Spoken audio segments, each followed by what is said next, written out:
call to order the City of Rochester regular City Council meeting for September 11th, 2017. Madam Clerk, the roll. Feldman? Here. Russell? Here. Nixon? Hutchinson? Here. Giovanelli? Here. Peterson? Here. Ray? Here. In remembrance of September 11th, I would like to bring forward the Rochester Color Guard. Please stand.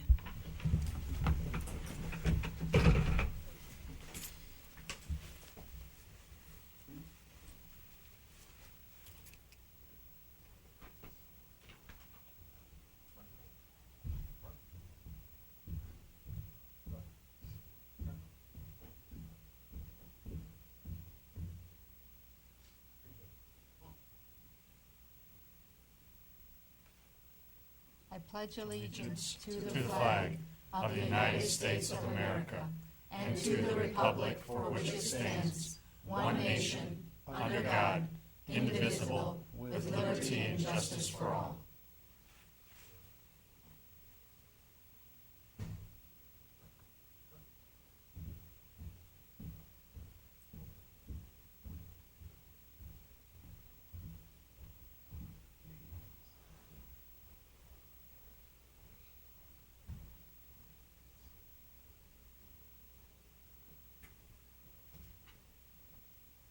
Take a moment of silence.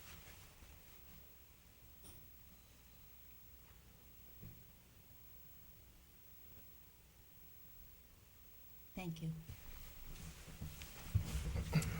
I would also like to send prayers out to the great state of Florida for all that they're going through, and all the Caribbean islands for the last hurricane that went through. Next, we will do public comment. First is proclamation regarding the National Recovery Month to raise awareness of substance use disorder. I have the proclamation in front of me. I will read the last two whereas. Whereas substance use disorder recovery is a journey of healing and transformation, enabling people to live in a community of his or her choice while striving to achieve his or her full potential. Whereas substance use disorder recovery benefits individuals with substance use disorders by focusing on their abilities to live, work, learn, and fully participate and contribute to our society, and also enriches the culture of our community. Now therefore it be resolved that the City of Rochester hereby recognizes September 2017 as National Recovery Month.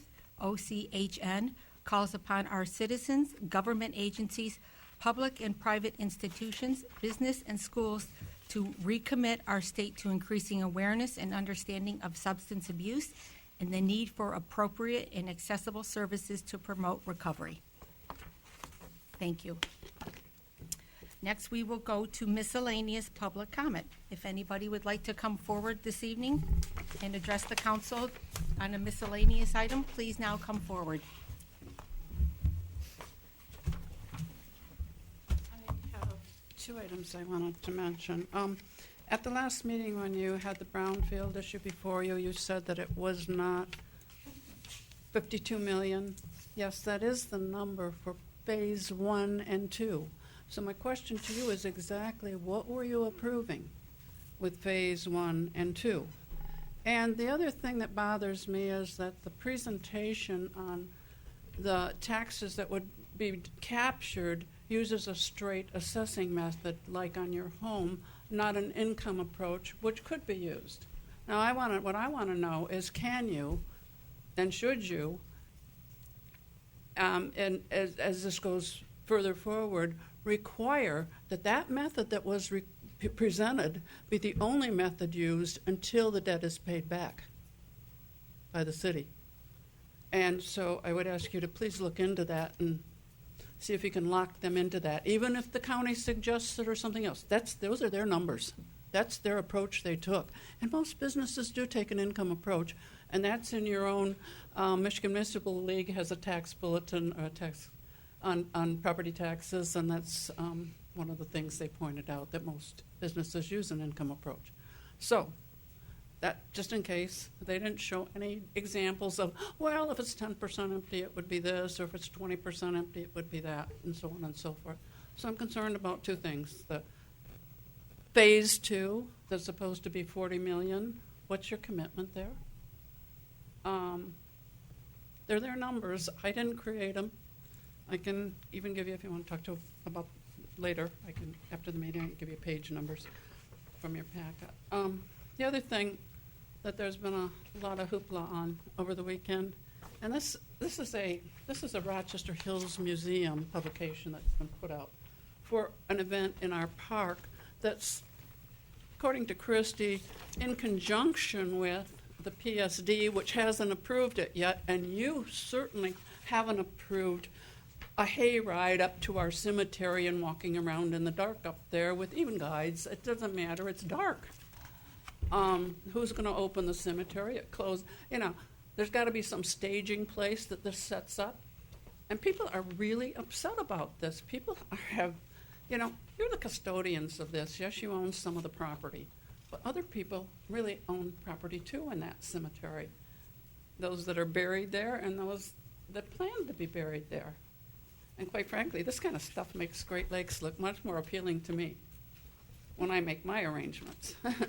One time when I make our arrangements, Thank you, Ms. so Douglas. I don't want to see this happen, and I thought I saw you say, oh, I don't have a problem with that. Did I hear you say that at the beginning of the meeting? I got real good ears now. I don't know what year, I wasn't at the last meeting. Okay, maybe it was something else. I thought you had this in your hand, and so I don't have a problem with that. But anyways, I have a problem that this is being sold, there are tickets being sold, stuff's been sent out to people in various manners, and yet you guys know nothing about this. This is wrong. Applications should come to you before tickets are sold. And so you may want to take a look at that kind of policy issue too. Thank you very Ms. much. Doug. Thank you. Any other public comment?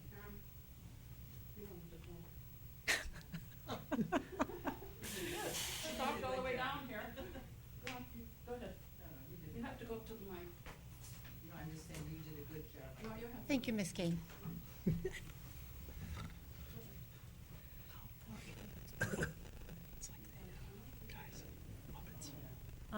Pat Kane, 817 West 4th Street, Rochester, and I only have 2 items, and neither one of them is pleasurable.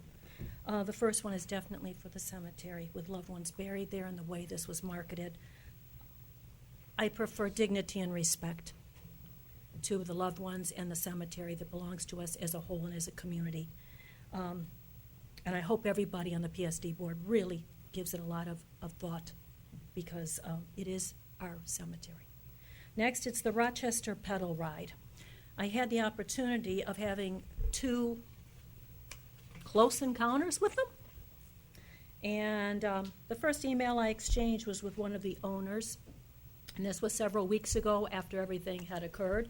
And I was told by that owner that the reason the bars are thriving in Rochester is only because of the Rochester Pedal Ride. So I'm looking for documentation. Of course, there's none. They said they brought the business here to add liveliness and vitality to our city. So I then said, what do you consider liveliness? Because all I'm seeing is this bus with very loud adults drinking, clanging bells, yelling and screaming, and going down the middle of a street where we almost got hit because cars are coming around a corner. The speed limit's 25. It's beautiful outside. Put on the brakes, people, because that thing's not moving. It's moving 5 or 10 miles an hour, and guess what? To go 1 block behind them with parked cars takes like forever. But it's what's happening behind us when people are getting upset and thinking, what is it? Toot the horn, try to go out, and you can't. The other thing I have is the noise. The noise level from clanging bells and screaming and yelling. I don't know what that brings to the city except noise pollution, but it made me backthink something. If we're going to back up traffic and make a lot of noise, then it ought to never be against any type of residential property, so it should stay on the main street and those 2 alleyways maybe. And since the downtown really would like it, let it stay down there where it belongs. I'm sorry about the music coming to Main Street right now. It made me rethink it, because we added this huge noisy bus thing that just overrides any other type of music or noise. And now everything becomes more or less just that, noise, which is caused as pollution. And the biggest complaint across the United States in every city and town, number 1 complaint, noise. People want a quieter environment no matter where they're at. It's just too much. The difference I have now, and I beg to ask this, if that same behavior was happening in one of our restaurants, drinking, they'd be asked to leave. But it's okay to do it on a mobile bar down the middle of our streets in our town. And the other thing that really begs to question is if you can have a designated driver and a licensed vehicle holding up traffic, clanging a bell, playing loud music, and drinking out of cups, not within a bottle that's open there, but out of cups, alcohol. What's the difference between that and a licensed vehicle on our streets with 3 people in the back seat with a cup of alcohol, but no bottles, a designated sober driver, windows down, clanging bells, playing loud music, and yelling? What's the difference? An exemption in state law. Well, it's terrible. And- No, I happen to Yep. agree with Yeah. you, Yep. but Right, but right. the legislature in its infinite wisdom declared a Just like distinction the in state fireworks. law. Yes. Well, you know what? So, just so, it's- Ms. Kane, just to that point, I know that I've asked the city manager for that to be a future item. Good. Once we get some more data and some more information, the council is going to discuss that. Well, I'll tell you, So I it's brought that. appreciated because there's been a couple of times, and it's Yep, absolutely. not. I don't think what brings quality of life to Rochester Thank you. at all. Councilman Cumberson. Thank you, and I've shared a small bit of my concern concerning that business and what it does with Mrs. Kane previously. I'm one of Rochester's downtown's newest resident, and my patio happens to abut the West Alley, and I'm very acquainted with a lot of the things that have just been described, and happening, as kids are in bed and you can't leave your window open because the thing's coming down the hill, and loading and unloading in the right-of-way that backs up traffic that would ordinarily turn into the alley, and there's a host of challenges that relate to it. So I think the situation can be better and needs to get better, and that's a conversation that I think is worth having, and on what terms. I've talked to people who've done it who loved it, right? So there's an audience, right? There are people who enjoy it, but I think there's probably a little balance that needs to come to the environment, and I don't know necessarily that the 7 of us can dictate what that is. I'd actually be more keen to see the police chief and the owner, once some of the concerns are better articulated, to have a think about what that might look like going forward, or at least I hope there's that willingness to do that. So, with that, I'd welcome that report and that discussion. So it goes by my house, and even in my own household, there's a discussion, good versus bad. So, and I've been keeping track with the neighbors that it goes by, and I've been in touch with the police chief. So that's why I'd like to bring it forward to council and just have a discussion, like you said, on the merits, because there are people that like it and there are people that don't like it. But I think the discussion, along with the police chief, would be a good place to start. So that will be forthcoming. Yes, Mayor Pro Tem. Yeah, I'd like to speak on both of the issues. I would like to invite the owners, actually, when we have that discussion, so that they can, hear our concerns and give their point of view. So the owners, that's a great idea. maybe that they could come. And I do sit on the PSD, and if you looked at my email today, I do have some concerns, too, about the ghost in graveyards. I want it to be very respectful. I think I've went to Williamsburg. I've went to, what's the other one I went to? New Orleans. And, they were done very tastefully, but we did not walk in the cemetery. And I know that Pat McKay at Rochester Hills Museum, they have had some tours. And so it's something that we take very seriously, and we want to be respectful to all. So I'm not sure where you got your information, but I do sit on the PSD, and I will take it very. So thank you. Thank you. Any other miscellaneous public comment this evening? Anybody else? Karen, did you want to come up?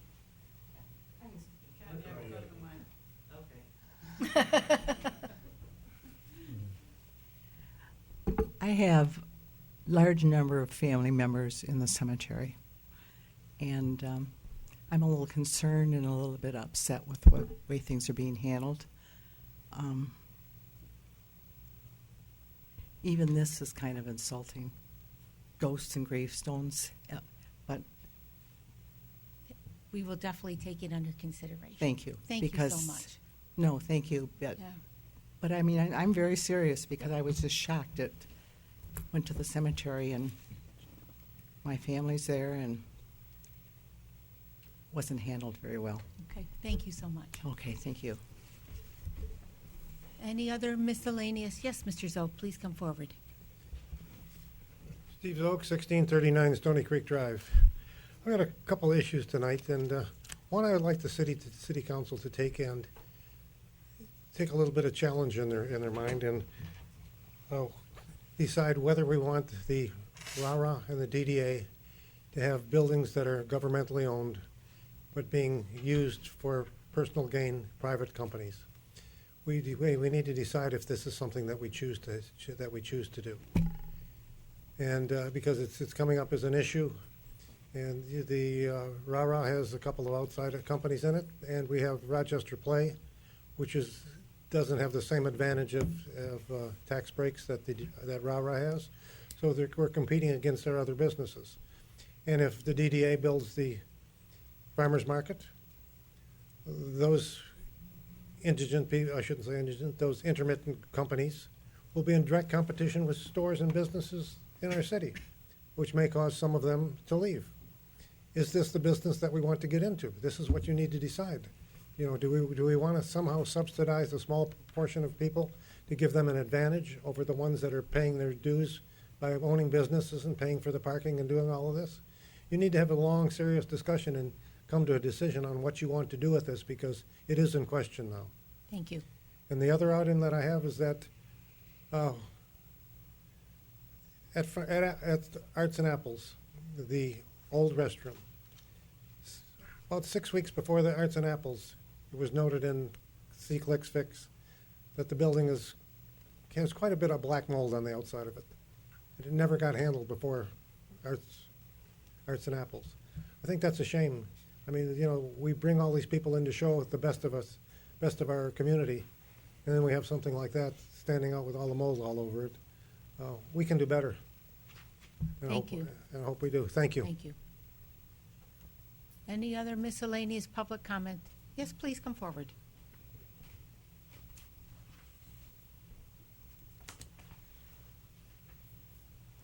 If you could please state your name and address for the record. You're a new face. Welcome. Ann Cantu, 815 Garnet Court. Thank you. I don't usually attend the meetings, so that's shame on me, but I have a question about the water bills that we just received. That was quite a big jump, almost $50. And for people on a fixed income, it's quite a bit. So I would just like to know more about that, and is this a temporary thing or a permanent thing, or? Mr. City Manager, I'll have him address, and then maybe also he can take your information and then meet one-on-one, but he'll, yeah. Okay. Yep. So, sorry. There's an infrastructure fee for both the water and the sewer component. It's $24 on each one. So you're right. It's about $50. And then there is a variable charge based on the overall usage. The city has applied and received one low-interest loan. That's a 20-year loan. So for the foreseeable future, that's what that is. That money would be used to pay off that. So it would be at least the 20 years would be the length of time for those two. Again, be happy to offline to kind of meet with you and kind of go through maybe your specific bill. See, we've added irrigation meters and some other things, but that is across the city the new increase for the infrastructure component to maintain and upgrade our both our water and our sewer systems. So would it be okay if he contacted you and then you could go over your specific bill with him and any questions, concern, maybe some suggestions on how help reduce that? That'll be fine. Great, thank you so much. I'm going to is there anyone else that would like to, Mr. Zook, you wanted to come back up? I was just seeing if someone else wanted to, hadn't spoke yet. Just one other thing. Maybe we should remind the general public that the address to pay your water bill has been changed. Yes, thank you. Yeah, that would be a good Miscellaneous, I subject. think we were going to do that, so definitely. Thank you. Any other miscellaneous public comment this evening? If not, we'll go ahead and go to the regular items on the agenda. Next, we have approval of the minutes. Consideration of the minutes of the special meeting of July 31st and the regular meeting of August 28th, 2017. So moved. Motion to approve by Councilmember Peterson. Do I have support? Support. Support by Councilmember Ray. Any adjustments or questions? I have one. Yes, Councilmember Peterson. I just thought because of the significance that we would have listed the businesses. Celebrating the milestone in? Yes, we can add that. Thank you. Yes, Councilmember Cuthbertson. With respect to the discussion concerning the Brownfield TIF, the Brownfield Loan and Grant Program, I know for my part, I would like to see some additional discussion and in particular the responses and comments of our attorney concerning the to amplify the portion that relates to the sentence on page 8 of the packet. I guess it would be page 4 of the minutes, where it says Cuthbertson asked about the economics of the proposed project plan, specifically the $500,000 reduction in the tax increment financing. Mr. Haynes, I think, had 3 or 4 points that he made that need to be added there. Okay. And then that's fine. Thank you. Any other additions or comments? All set, Madam Clerk? The roll, Yes. please. Dalden. Yes. Russell. Yes. Cuthbertson. Yes. Giovanelli. Yes. Peterson. Yes. Ray. Yes. Approval of the consent agenda. 6 items this evening. Consideration of a special event application from Rochester's J.C.'s for the Haunted House. Consideration of a special event application from the Cub Scouts Pack 188 to hold the Soapbox Derby on 3rd Street on October 1st. Consideration of a special event application from the Rochester Area Neighborhood House to hold the 7th Annual Scare Away Hunger 5K on October 22nd on the Clinton River Trail. Consideration of the 2017-2018 Winter Maintenance Agreement with the Road Commission for Oakland County. E, consideration of a request to execute the state of services for emergency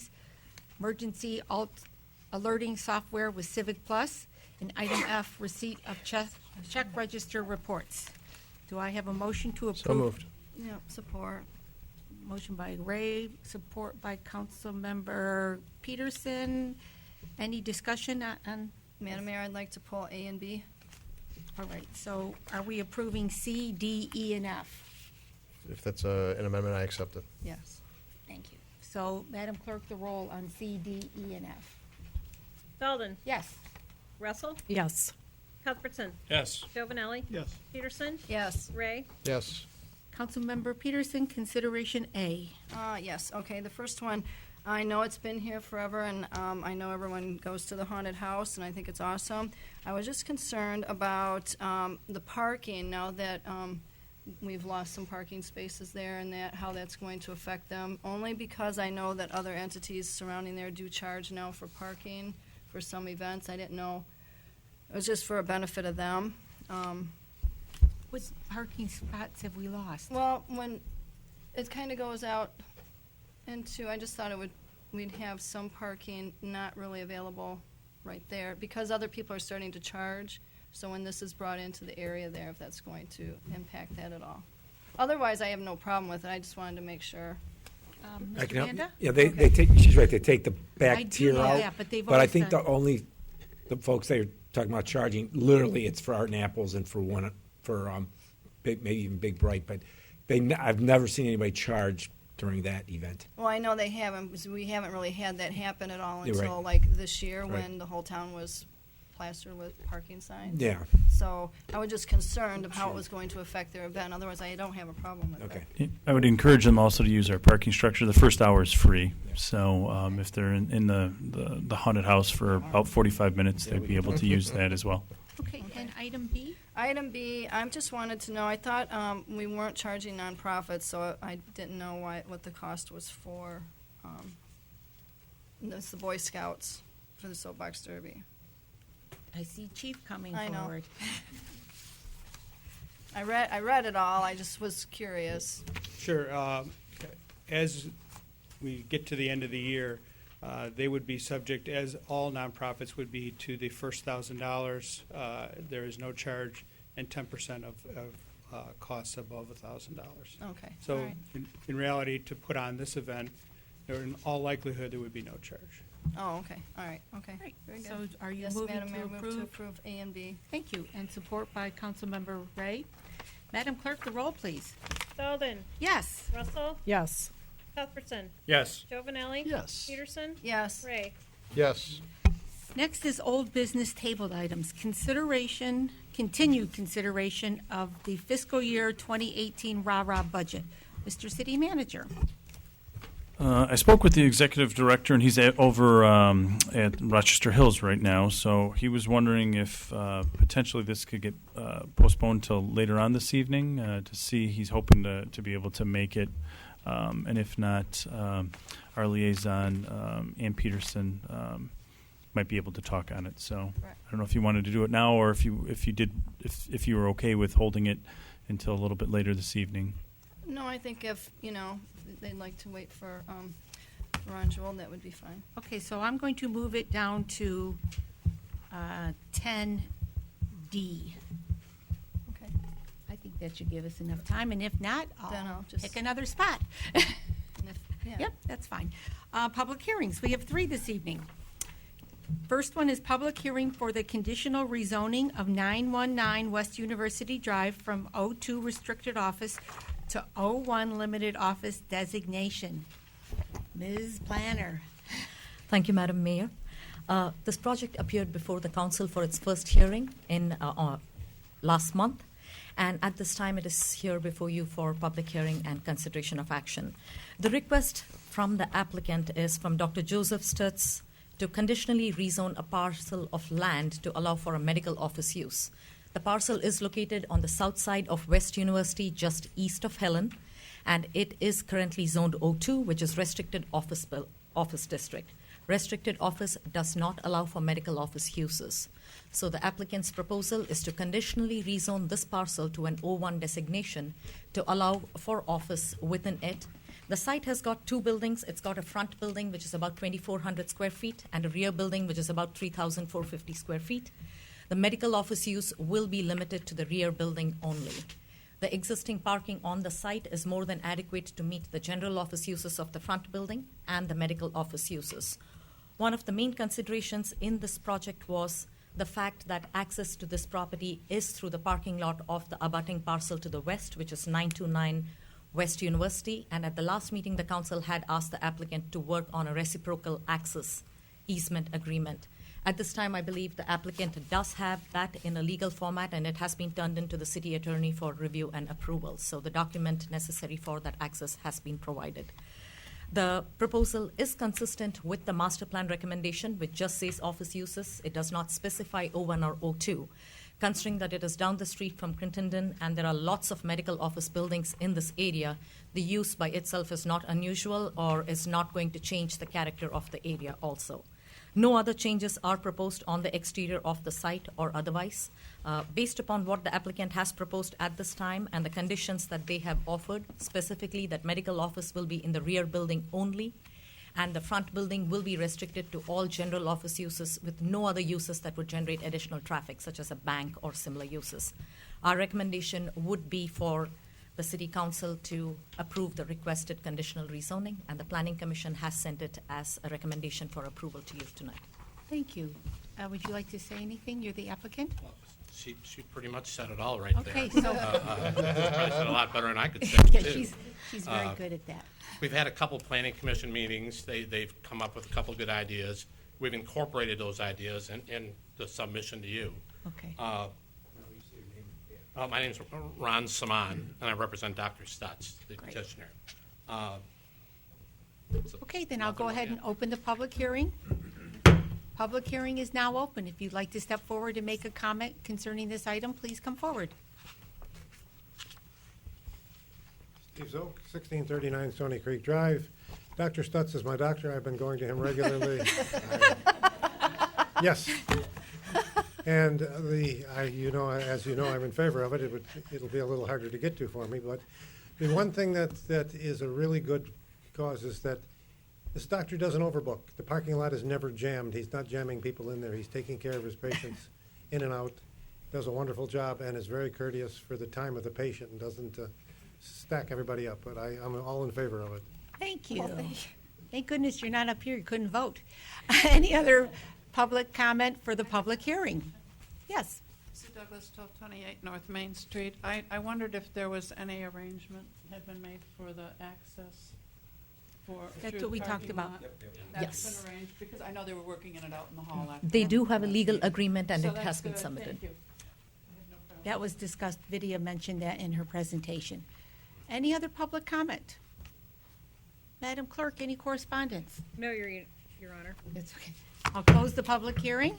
Councilmember Giovanelli. Thank you, Madam Mayor. I was wondering why Mr. Zook's skin was so nice. No, quality dermatologist. I'd like to go ahead and move approval of this rezoning. For conditional rezoning. Support by Councilmember Peterson. Any other discussion? Councilmember Cuthbertson. One point, and I'll expound upon it in the Planning Commission report.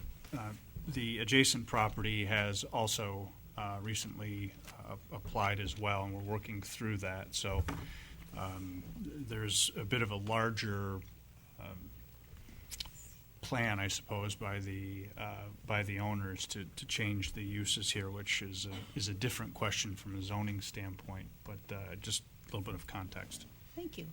Thank you. Will that Any other affect us comments? moving forward? Okay. Madam Clerk, the roll.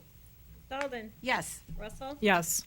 Cuthbertson. Yes. Giovanelli. Yes. Peterson. Yes. Ray. Yes. Thank you. Thank you. Next, public hearing for consideration of a zoning ordinance amendment regarding a mixed-use district MU1. Ms. Planner. Thank you, Madam Mayor. Before the council is the mixed-use district for a second time. This district is on the east side of Main Street and picks up quite a lot of properties extending from just north of East University all the way down to the Clinton River. The district text was vetted by the Planning Commission extensively. We went to draft number 5 over several months before we got it just where we wanted it to be. All of the setbacks, all of the design requirements, the building heights, the uses permitted, whether they should be principal permitted uses or conditional uses, were discussed in detail. At this point of time, I believe this proposed zoning district is exactly what the city would like to see. Most of these parcels are currently zoned industrial, and the type of uses that are permitted over there are warehousing, manufacturing, and similar uses, which are not exactly what we would like to see abutting our downtown. So I would recommend that the Planning Commission adopt this zoning district. In the context of the master plan's implementation, so far the City Council has adopted the Reverse Edge District. This is the second of your districts. You have 2 districts before you tonight. The goal as to the next steps is once we have 5 districts lined up, the best way to do it under state law would be to do a zoning map amendment change. It would be a single change that would incorporate all 5 of your new districts. The text is already in place. The map will go in, and the zoning districts will become effective immediately after that. Great, thank you. I will go ahead and open the public hearing. If anyone would like to come forward on the mixed-use district MU1, please come forward. Madam Clerk. Slow down. Madam Clerk, any correspondence? No, Your Honor. I'll close the public hearing. Council. Mayor Pro Tem. I have a couple of things. So thank you to Vidya and the Planning Commission for setting this up. I know that you've had several discussions on how to move forward with this. One of the questions I had before, and I still have it, and I can't remember what the answer was, but on the first page, under number 3, we have dry cleaners. Mm-hmm. And my only concern is the solvents with dry cleaners. Everything else is pretty, it's not really an issue. I think it fits perfectly in that. Mm-hmm. But that was one of the issues that I had previously. And then the including kennels for the noise issue, I think that's on the next page on number 12. The veterinary hospital is fine, but when you put kennels in, then there's walking. Excluding kennels. Oh, and I circled that. That EX gets away from you. All right, thank you. We read your mind. That was So, perfect. Lydia, could you answer the Yes. With dry regard cleaning? to the dry cleaners, yes, it is a typical service-based use, just like, it would be, that's why it's in the same category as beauty parlor, barber shops, because all these businesses innately use some form of chemicals or the other. Dry cleaners by themselves, they will have to have a hazardous waste removal plan. They will have to address how the solvents and the chemicals that they use, how it's removed from the site. That would be part of their business plan, and I'll defer to Nick. They probably need some kind of license for that cleanup. That Through the building department, there's a lot stiffer codes now. You couldn't do it the way they used to do it. They have to have containment rooms, emergency plans, all that good stuff. So, valid point, but they're very much more regulated. And I haven't seen the dry cleaner now that aren't like the ones at DeQuinder and Runyon, where they're actually environmentally friendly, if Right. you will. Yeah, they're green. Thank you. That's what I was looking for. So, but yeah, the building code will take care of that. That's Okay, a good point. very good, thank you. Councilmember Cuthbertson.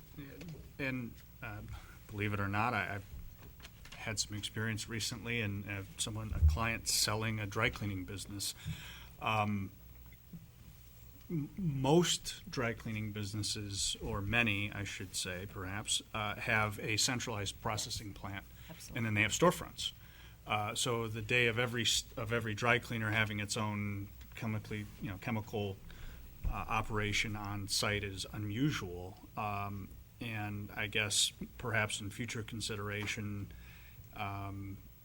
we could look at the distinction between a dry cleaner outlet versus a dry cleaner processing facility, and that may be something in the future to make a distinction between, and to potentially move that processing function to an industrial district where it would be appropriate. Mm-hmm. So I don't know that that's worth not proceeding on the balance of a large zoning district with many uses, but I think there is a point in there to follow up on potentially.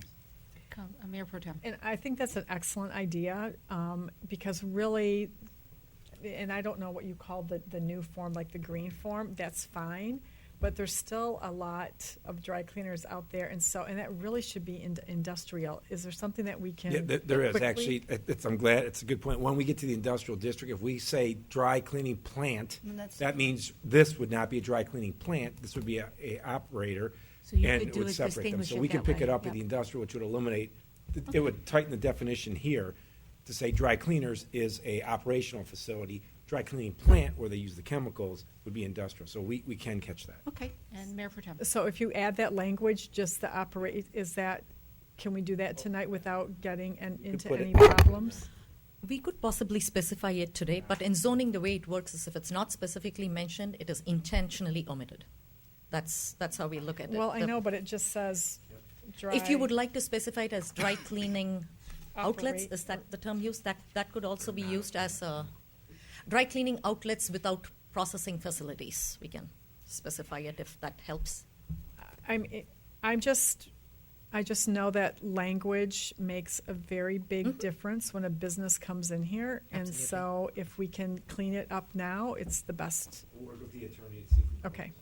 Thank you. All right, so do I have a? Yes, I have yeah. one other, Madam Mayor. Absolutely. Also on the first page, under number 4 for the restaurants, bars, and taverns with all seating, can we just put some asterisks there to where they end up going over to conditional uses to know that you can do outdoor, it just is a conditional use, so it doesn't appear like you cannot do it? We can do that. I just thought it would make it easier so they know to go somewhere else to if they choose to, so it doesn't change anything. Any other comments? Do I have a motion to move forward with those two changes? I'll make a motion to move this forward. Okay. I have a motion by Councilmember Peterson, support by the Mayor Pro Tem. Any other discussion on the item? Councilmember Cuthbertson. Just that this would this would be first reading, introduction and first reading. We'd be able to have the adjustments to At those two council. issues at the next meeting prior to adoption, so everyone is clear. Okay. So it's first reading and adoption, and we can bring it back to the next council meeting for Second. second. First and- reading and introduction. Introduction. I Yeah, always yep. get adoption and introduction messed up. Madam Clerk, the roll, please. Dalton? Yes. Russell? Yes. Cuthbertson? Yes. Jovenelli? Yes. Peterson? Yes. Ray? Yes. Next is public hearing for consideration of a zoning ordinance amendment regarding a downtown edge 2 district, DE2.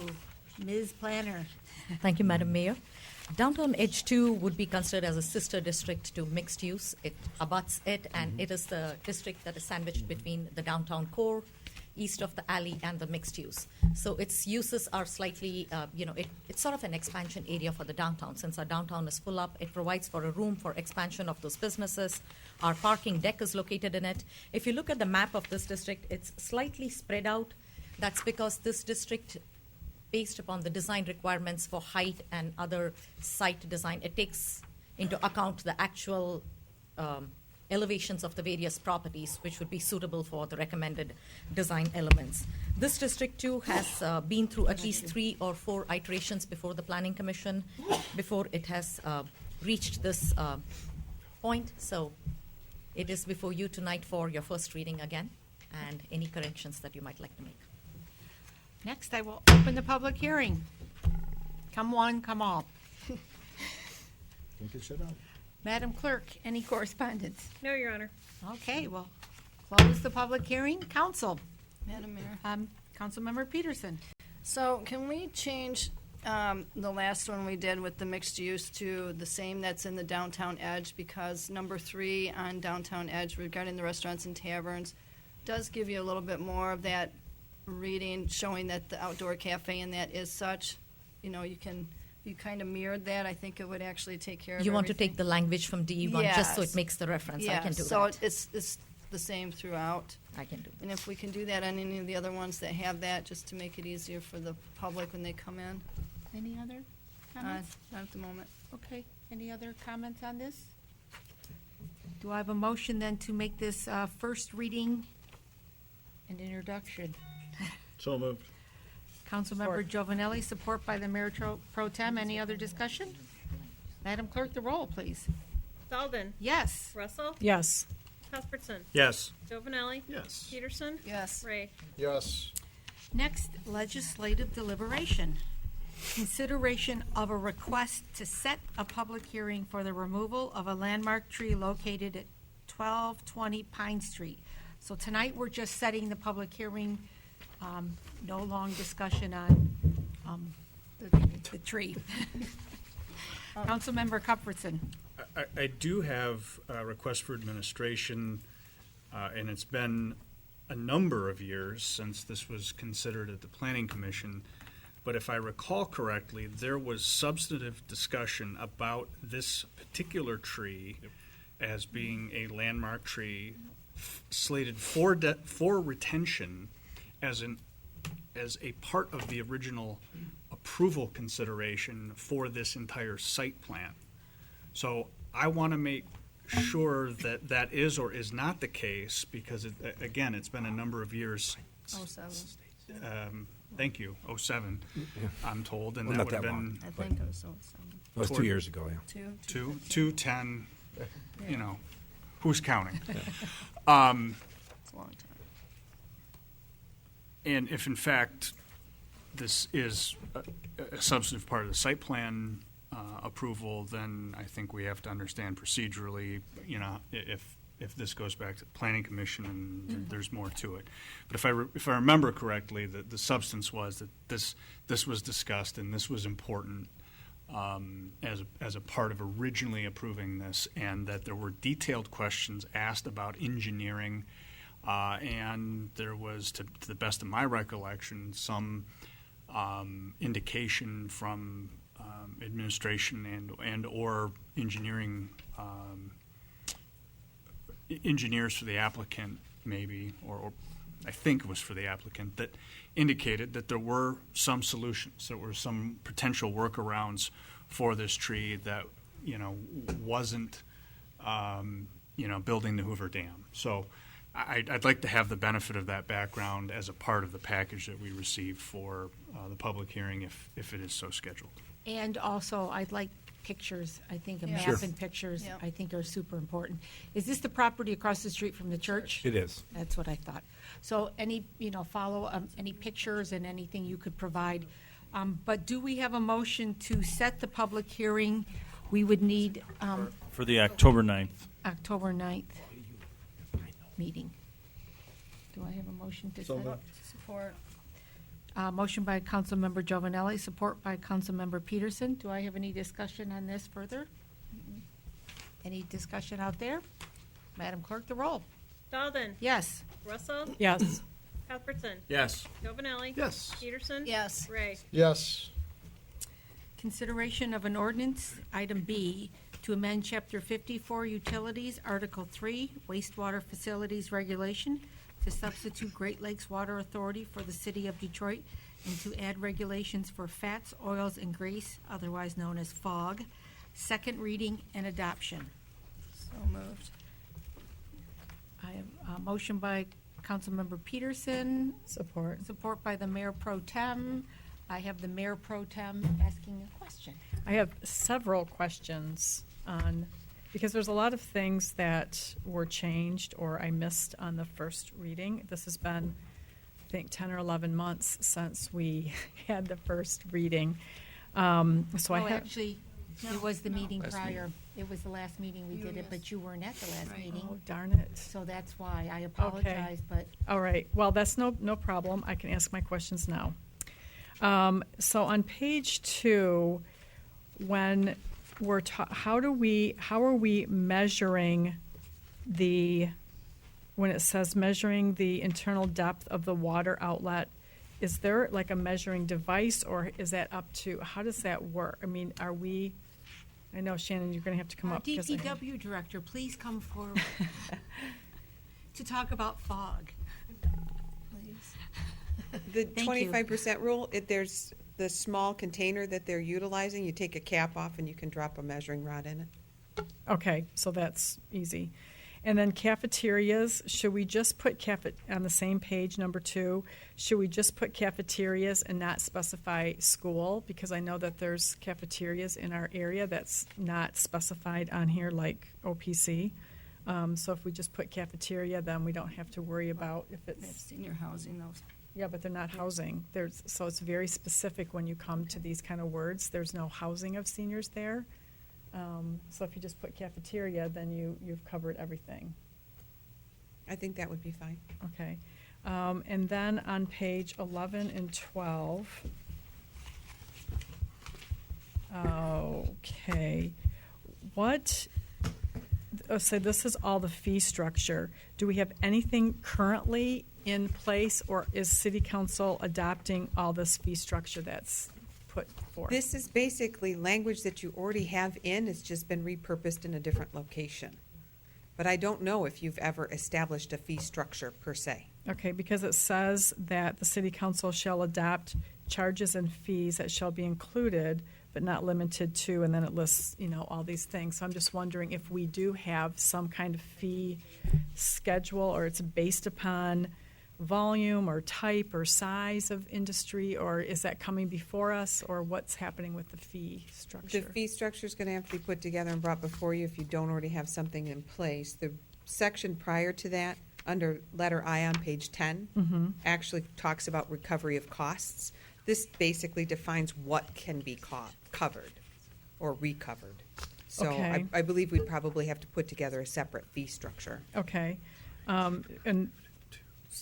okay, that's fine. I guess we'll should put some kind of a timeline. If this is something that we're gonna put together, then we should, you know what I'm saying? Have some kind of a structure, and to see what that looks like for the businesses in the future. And then on page 19, or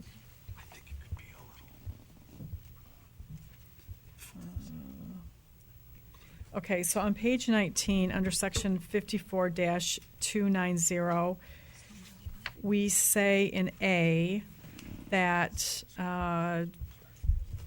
charges occur from food is manufactured, sold, or prepared. So the word sold, does that mean like any food being sold, or is that just if it's like being prepared? Because it seems, I don't know if that language is correct. Does that mean grocery stores, convenience stores? Does that mean that's just if it's being prepared? But when it says sold, that seems like it's a different meaning.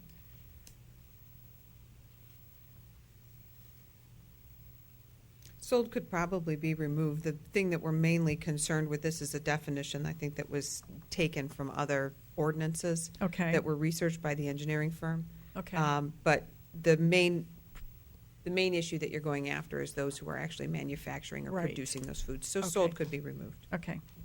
And then under B, on the 14 days, so under no condition shall indoor grease control device be cleaned at intervals less than 14 days. How are we, so I saw that there was a reporting mechanism on page 20 under I.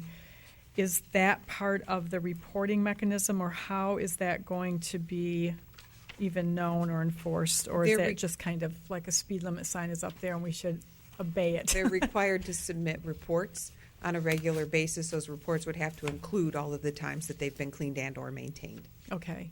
So And when we then- get those, we'll review them. If they're not doing it appropriately, we'll be having discussions with the property owners. Okay. So with that recording, as a quality manager, your quality system is only good as it's not just the paper whipping, it's actually making sure that what we say we're actually doing, we just don't say it. So under the recording part of, what page was that on? I hope I wrote a note. I think it was the next page. So every 90 days, on page 20. So every 90 days, you're having them track and submit. That seems really aggressive. That seems like not just like who is going to be reviewing these? How are they getting them? What does the record look like? Like, is there a sheet that you have, or what does that actually entail? We're not requiring them to follow a specific guideline or a specific form. We're allowing them to do that the way that they feel fit based on the manufacturing or the maintenance company that they're utilizing. They'll submit that data to us. We'll review it and make sure that everything's in conformance. If not, we'll be notifying them. We'll also be setting reminders in our CityWorks, so it's an auto-generated work order. If we don't receive the report, there'll be a work order to reach out to them to receive one. Well, one of my suggestions then is that you have something very simple that is recorded and congruent with, so every system is the same, because you could have just a handwritten note with a little signature and a date, or you could have something with an Excel sheet that has all of this, jazz all put together, but it's going to be very inconsistent because you have a lot of different levels. So I'm just suggesting that maybe we have a form that, so when you're going through it, it's quick. So Sure. You're not spending, it could be a 20-page or it could be a 2-page or 1-page, I don't know. But if you have something consistent, like grading papers, you're going to be able to do it very quickly. That's just a suggestion from my experience. Moving right along, I'm almost done. Sampling on page 21, 54,293.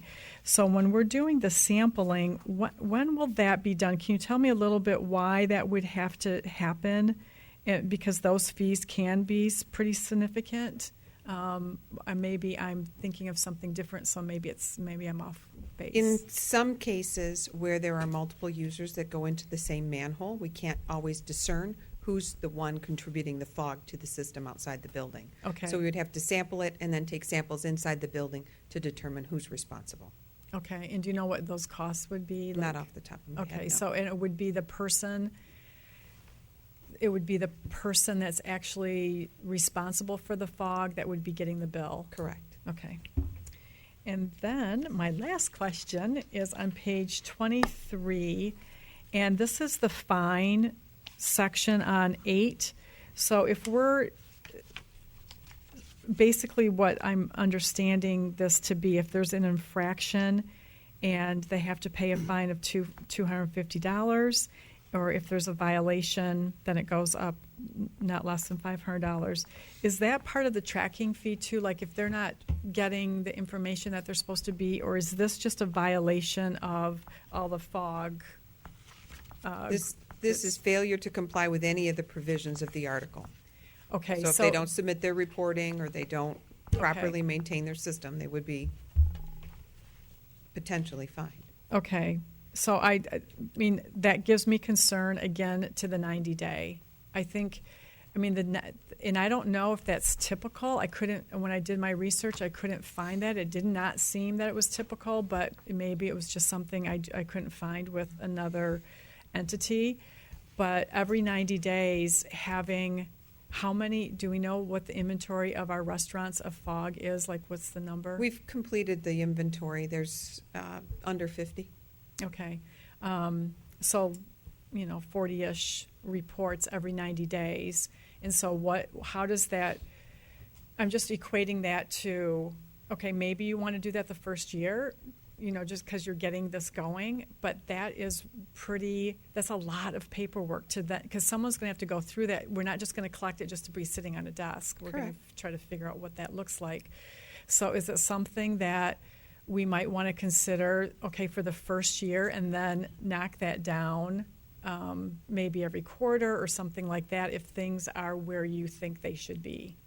I think, and maybe the attorney can address this better than I, if we were to remove that and just put in a reference at a time frame set from time to time by council,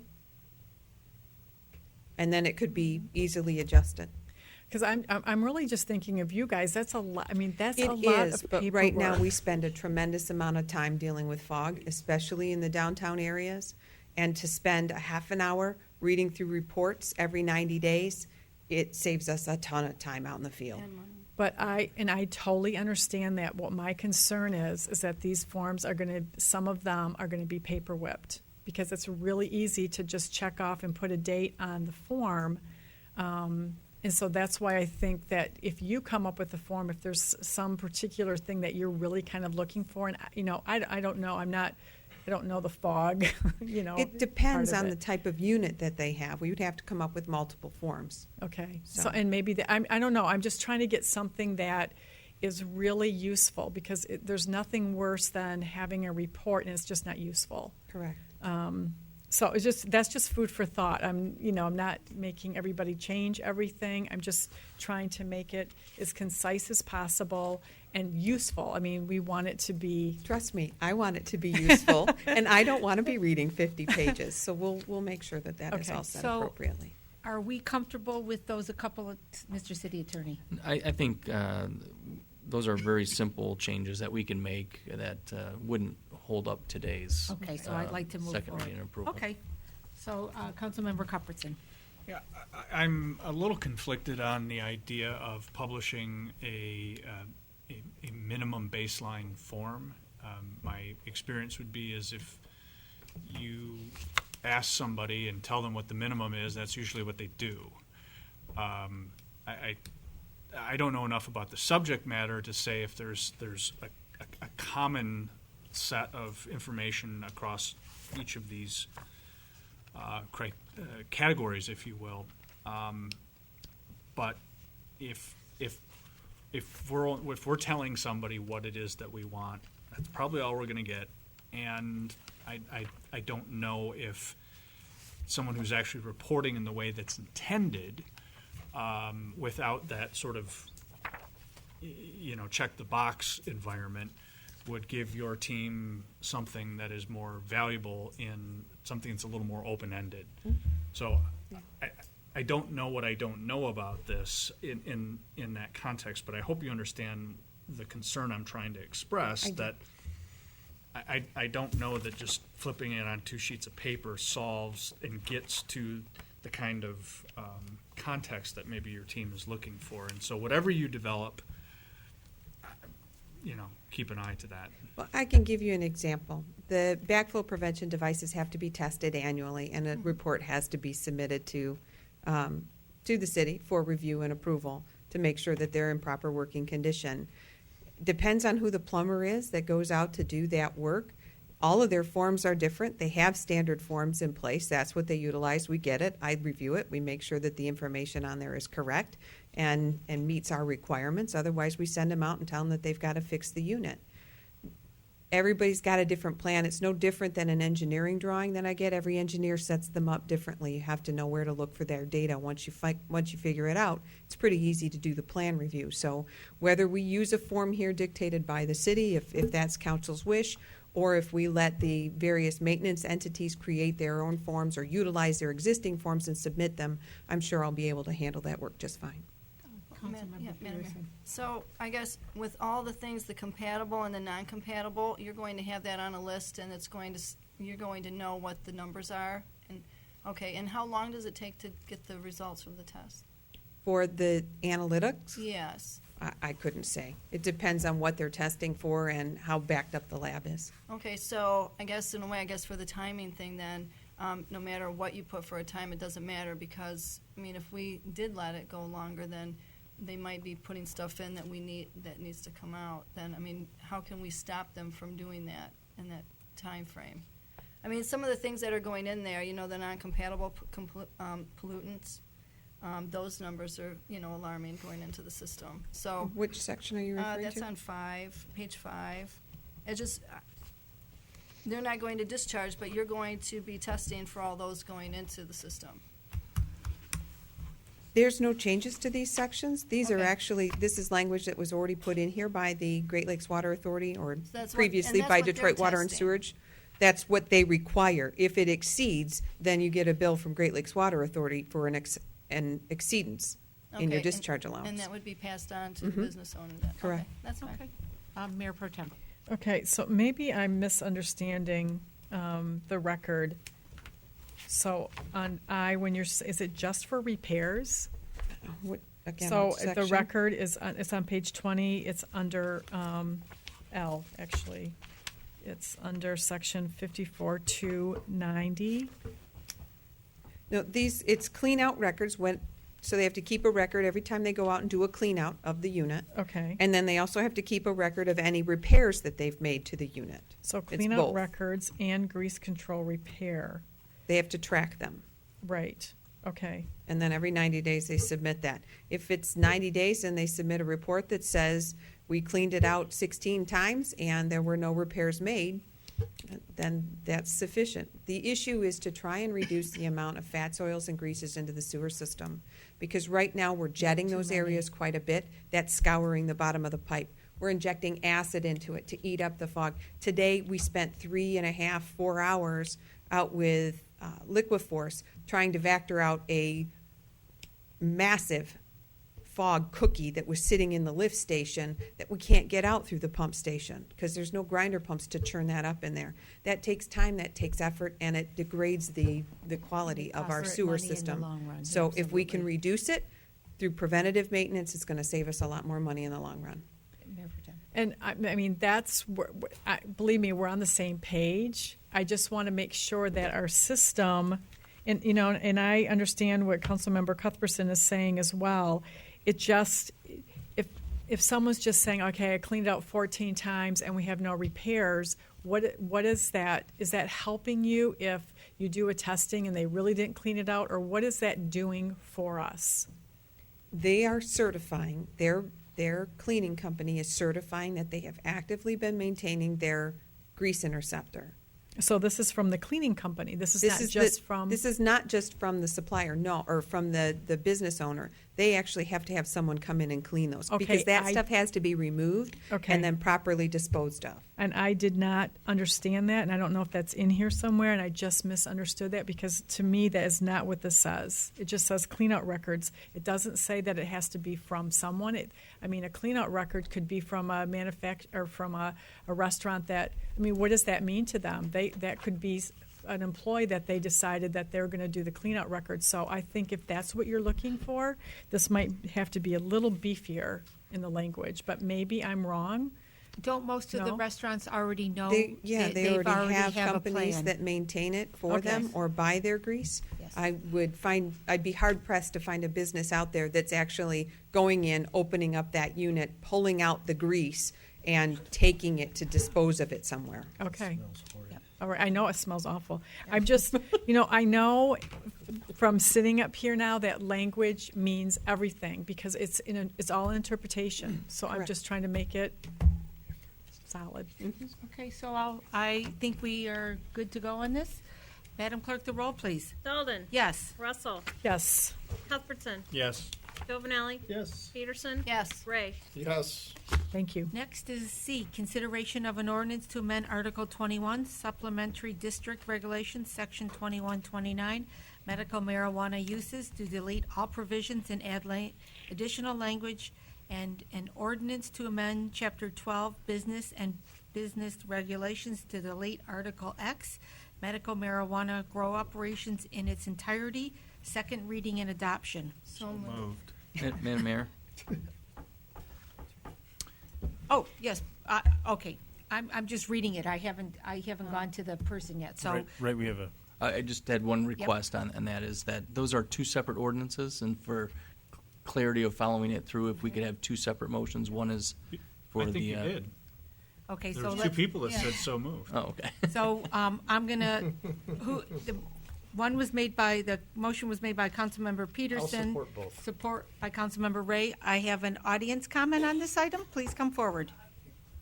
It was very complimentary in what you were doing with these things at the last meeting.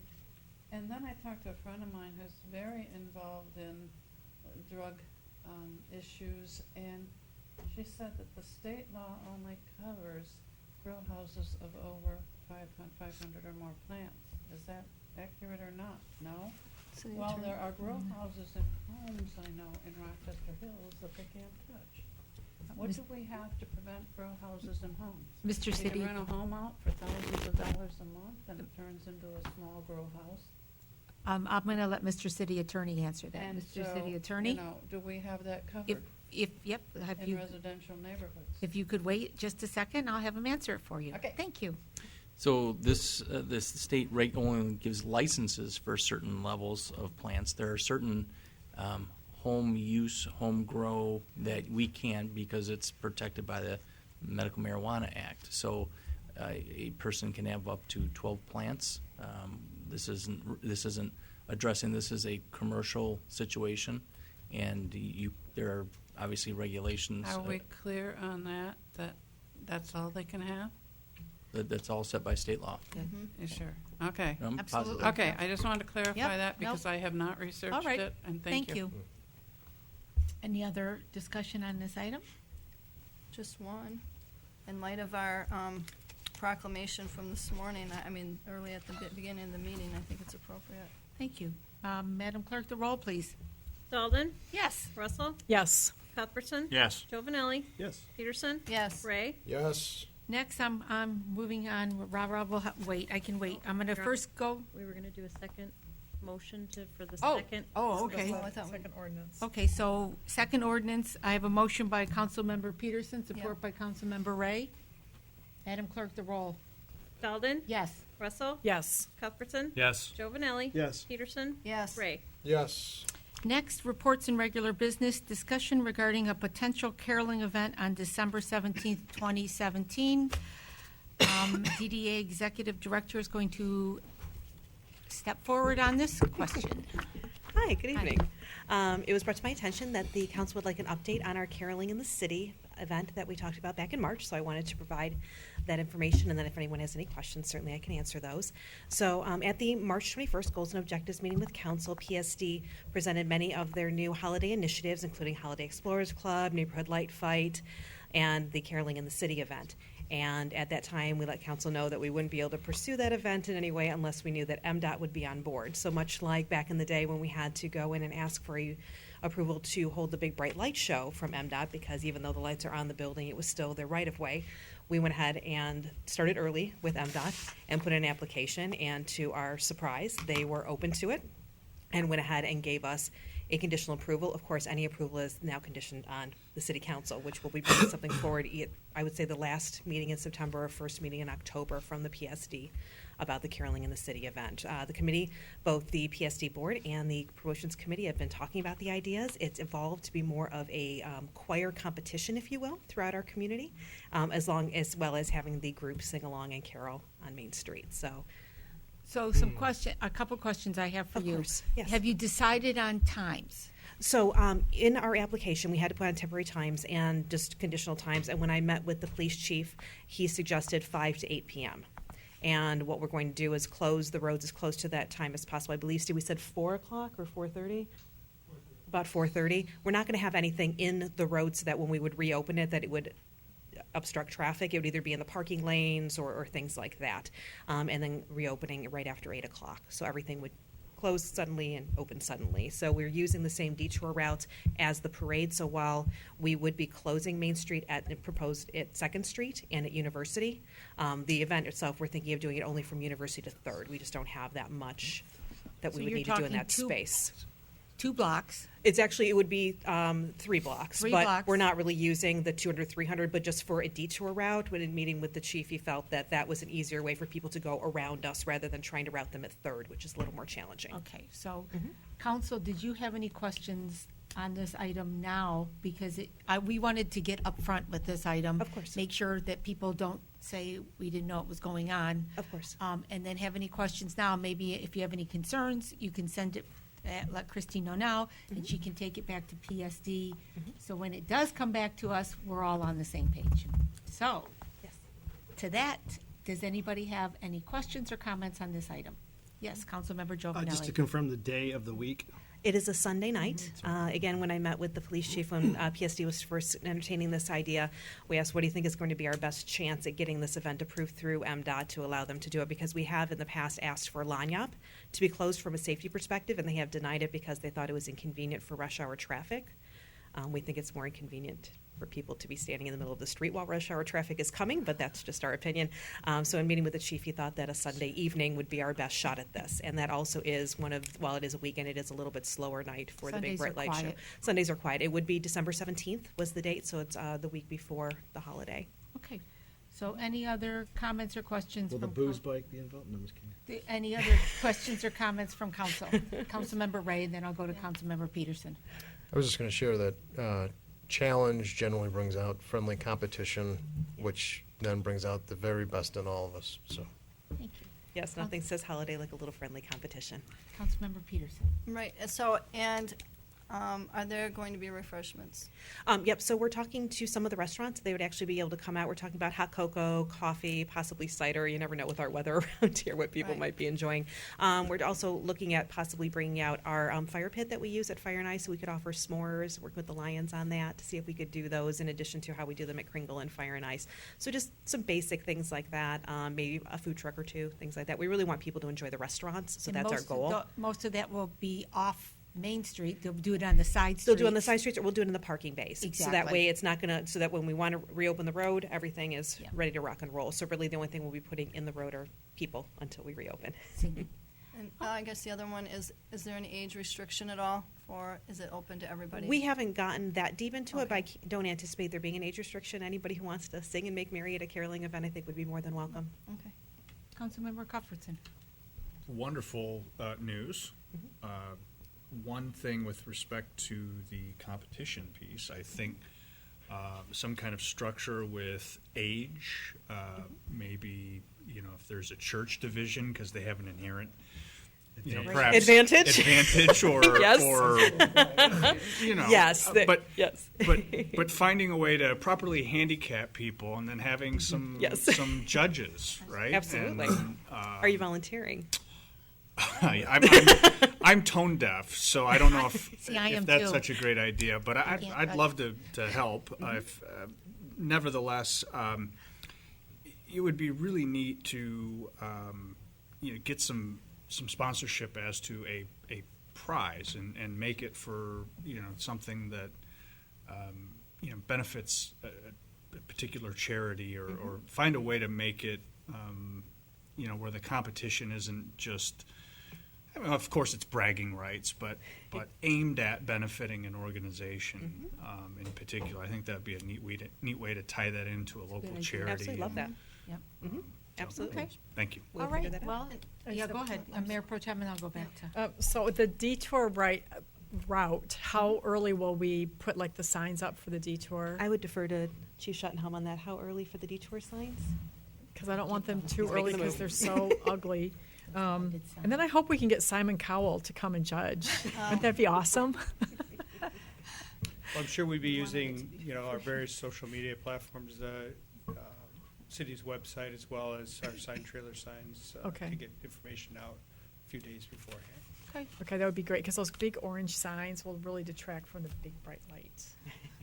Councilmember It's Peterson? important to get the information out the best way we can. Okay, thank you. Yes, I did, and if we could, I don't know how we can do it, but can we invite the schools to participate? Okay. Yep, I actually have someone who's on my subcommittee that's already working on that. So, Okay.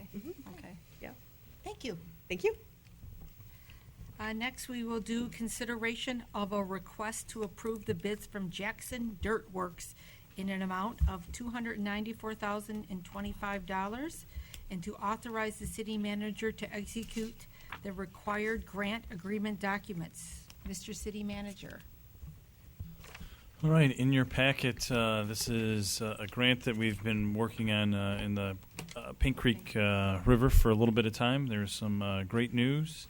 I don't want to steal Nick's thunder, so I don't know if you've Yeah, been go doing the yeoman's work here. But there was basically various matches, and we've been able to kind of parlay one match off onto another to actually have a very reduced cost. So, If I may, make it Absolutely. quick, and Shannon gets the bulk of this credit, that we had 3 different grants that we got years ago, literally in 14, and then actually the beginning of 14, and then we got the first grant for the first section of river from Pink Creek down about 500 feet, and then we turned that into, hey, how about if you give us the next 500 feet, and we'll wait a year so we can get this done with better pricing. So we got both of those, and then we ran into a wet fall that we couldn't get the work done, and in the meantime, we applied for a grant to remove a fish impediment, the dam, part of the dam under the Royal Park Bridge. And when Shannon dug into this with our engineers, the Spicer Group, they found, boy, if we can work with the Fish and Wildlife folks and the DNR to try to put together all these grants, that maybe we could use this match instead of cash and call that a match. Then say, since we got that, let's use that match instead of cash. So both grants were like $18,000 in matches. The city's real money. The dam was like $79,000. We had committed years ago to that if we were successful. Well, by everybody getting involved, they all said not only can we use each other's matches, which knocked us down to the number you're seeing today. Overall, instead of $150,000 match, it's 20-some thousand, and we get all the work done. And they're letting us take the savings from the dam removal because it came in so low and use that to make sure we get everything done in the river, which came in overbid because they were prices from 2014. Now, when you bid it out again, it's going to be higher. So it's like the perfect storm. They're ready to go. We're very excited about this. Shannon jumped in this hard and worked with Spicer and the DEQ, is what I was trying to say, and DNR to get this done. So that's a good thing. Any comments before I go to council? Council. Make a motion to approve. Okay, so the motion to approve the bids from Jackson Dirt Works in an amount of $294,025 to authorize the city manager to execute any new grant agreement documents. You have motion by Councilmember Peterson. Do I have support? Support. Support by Councilmember Cuthbertson. Do we have any comments? Councilmember Cuthbertson. Yes, just to make sure that the record properly reflects that the city's anticipated match amount is, what was the exact number? $23,240 is the estimate. 23,240. And that'd be, the agenda doesn't Right. quite tell that same story, so Okay. make sure that is part of the motion. Thank you. You're welcome. Any other comments? Madam Clerk, the roll, please. Dalton. Yes. Russell. Yes. Cuthbertson. Yes. Jovenelli. Yes. Peterson. Yes. Ray. Yes. Yes. Now, I'm not going to promise this, but for Councilwoman Russell. When this guy gets in the river, I we think knew we you have a were way gonna to say fix that. the waterfall. And he said, if he can't do it, nobody Oh, can yeah, do that's it. right, so. yeah. He was supposed to go in the backhoe and like lift the It's a thing loss. and do all that. Yeah, so he's going to be right in that section first, so we'll find out. Well, thank you. Well, I you have haven't to asked bring that up in, that touchy in subject, over a do you? year. Just take it out. Yes, I agree. Next don't is, do that. well, it's better than having it sit there. Anyways, a receiver report from Councilmember Cuthbertson from the Planning Commission, please. Thank you, Madam Mayor. Brief report. First item was public hearing for consideration of a site plan and special exception approval from the Neighborhood Clothes Closet to allow public sales a couple of times a year during season changeover to help clear inventory. They don't have any place to store these things. And based on the nature of the current approval, in order to do that, there was a requirement for this to be added as a special exception. The second item I referred to a bit earlier, which was another request for site plan and conditional rezoning for 929 West University, which is, of course, just to the, I believe, east of the. Oh, no, it is west. 929 is west, yes, thank you, of 919. I had them backwards. Which from basically to allow for some O1 uses in that O2 zone district. I think that this is not the last we're going to hear of people who own properties that are in the O2 zoning district that want a more intensive office use. Typically, it's when you launch into medical or dental that you need to be in O1. And so, this is something that, of course, it's being done in a conditional zoning application that is specific to that parcel that sets up conditions that gate, in some ways, the particular uses that are in effect for O1. I think council, the planning commission, going forward, need to be fairly thoughtful about, whether this is something that we're just going to effectively say, well, if you come in with a decent conditional rezoning application, we're pretty flexible on O2. There's a reason we have an O2 distinction, and I think it's a trend we need to keep an eye on, and when you say yes to one, it's very difficult to say no to the neighbor. I was right? going to say the next door neighbor, it's hard. From a practical standpoint, I mean, there is, of course, a legal basis to say no if the conditions are not acceptable, and these are discretionary decisions in some way. But as a practical public matter, it's very hard to parse those and to distinguish them. And so,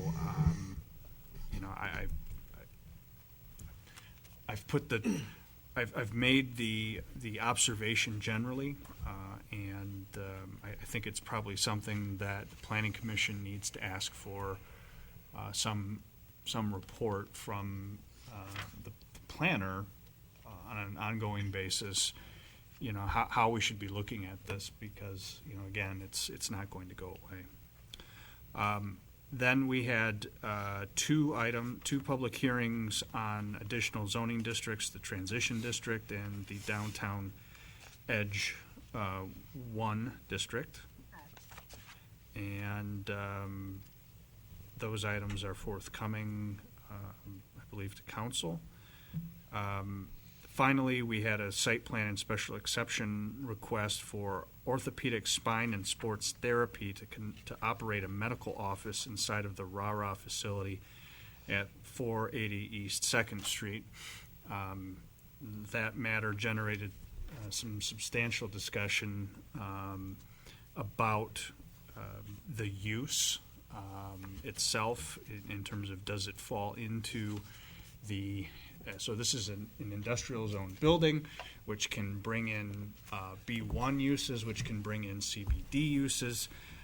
There's some question about whether or not this is an O1 use versus a central business or B1 use. So that needs to be reviewed. In addition, we of course had a separate kind of discussion that was noting some uncomfortability with the idea of a private for-profit business operating inside of a quasi-public tax-funded organization, and what that means in terms of, you know, a host of kind of more general policy concerns. That frankly really belongs, at the end of the day, that's not something the Planning Commission will make a decision on the merits upon. That's a policy question for this council and for the RARA board. You know, there's been discussion, of course, as we heard tonight, about, you know, Rochester Play and, you know, some of these functions that, you know, begin to compete with other private businesses in some ways. So I'm not going to launch into that other than to note that discussion. There was also a request to have RARA appear to talk about their existing site plan approval requirements to do certain things on the existing facility and the new building that have not yet been accomplished. And so I think the Planning Commission wanted to have an all-in discussion about that site with some additional information on the use, as well as some plan of operation from the business owner. So more to come. I don't know if that's a segue to a budget discussion this evening. I was going to say that probably but is that was good, the end. That was the yeah. end of the Planning Commission And I report. think it's probably a good segue to the budget discussion, because that item with the medical facility is going to get moved to October, and depending on what happens, could maybe not get approved till November or December. I don't know. We don't know.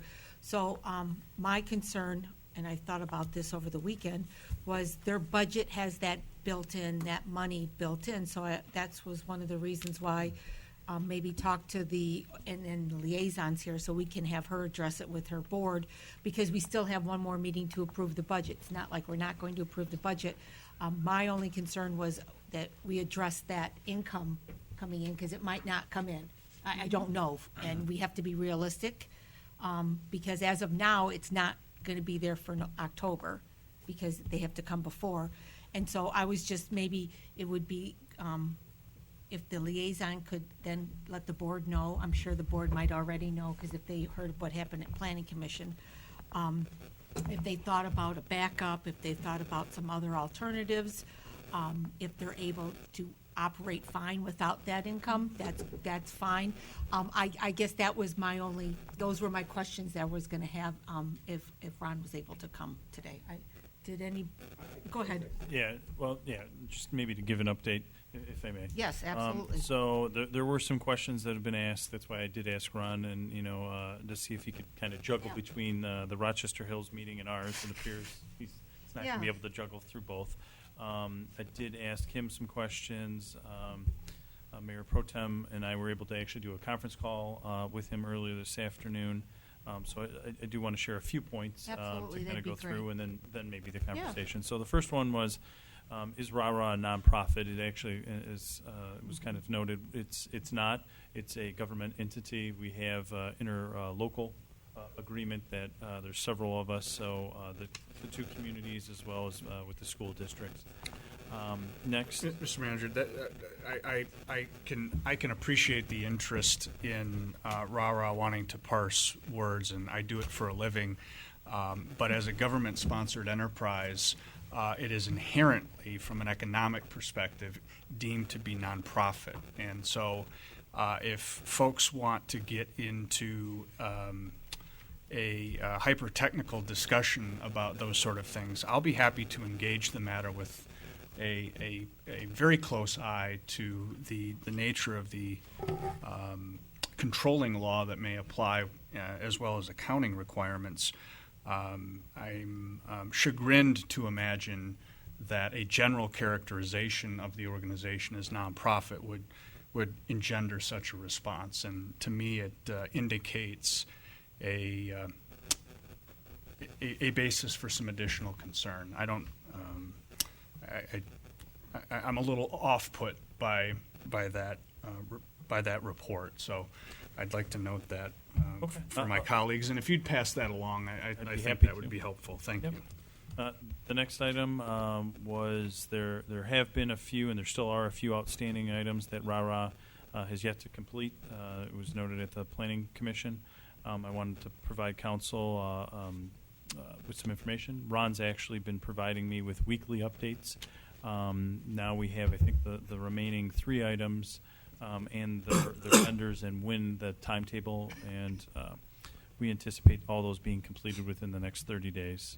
And to the mayor's question regarding the potential revenue coming in, when I asked Ron about that, they have built into this budget about an $80,000 surplus.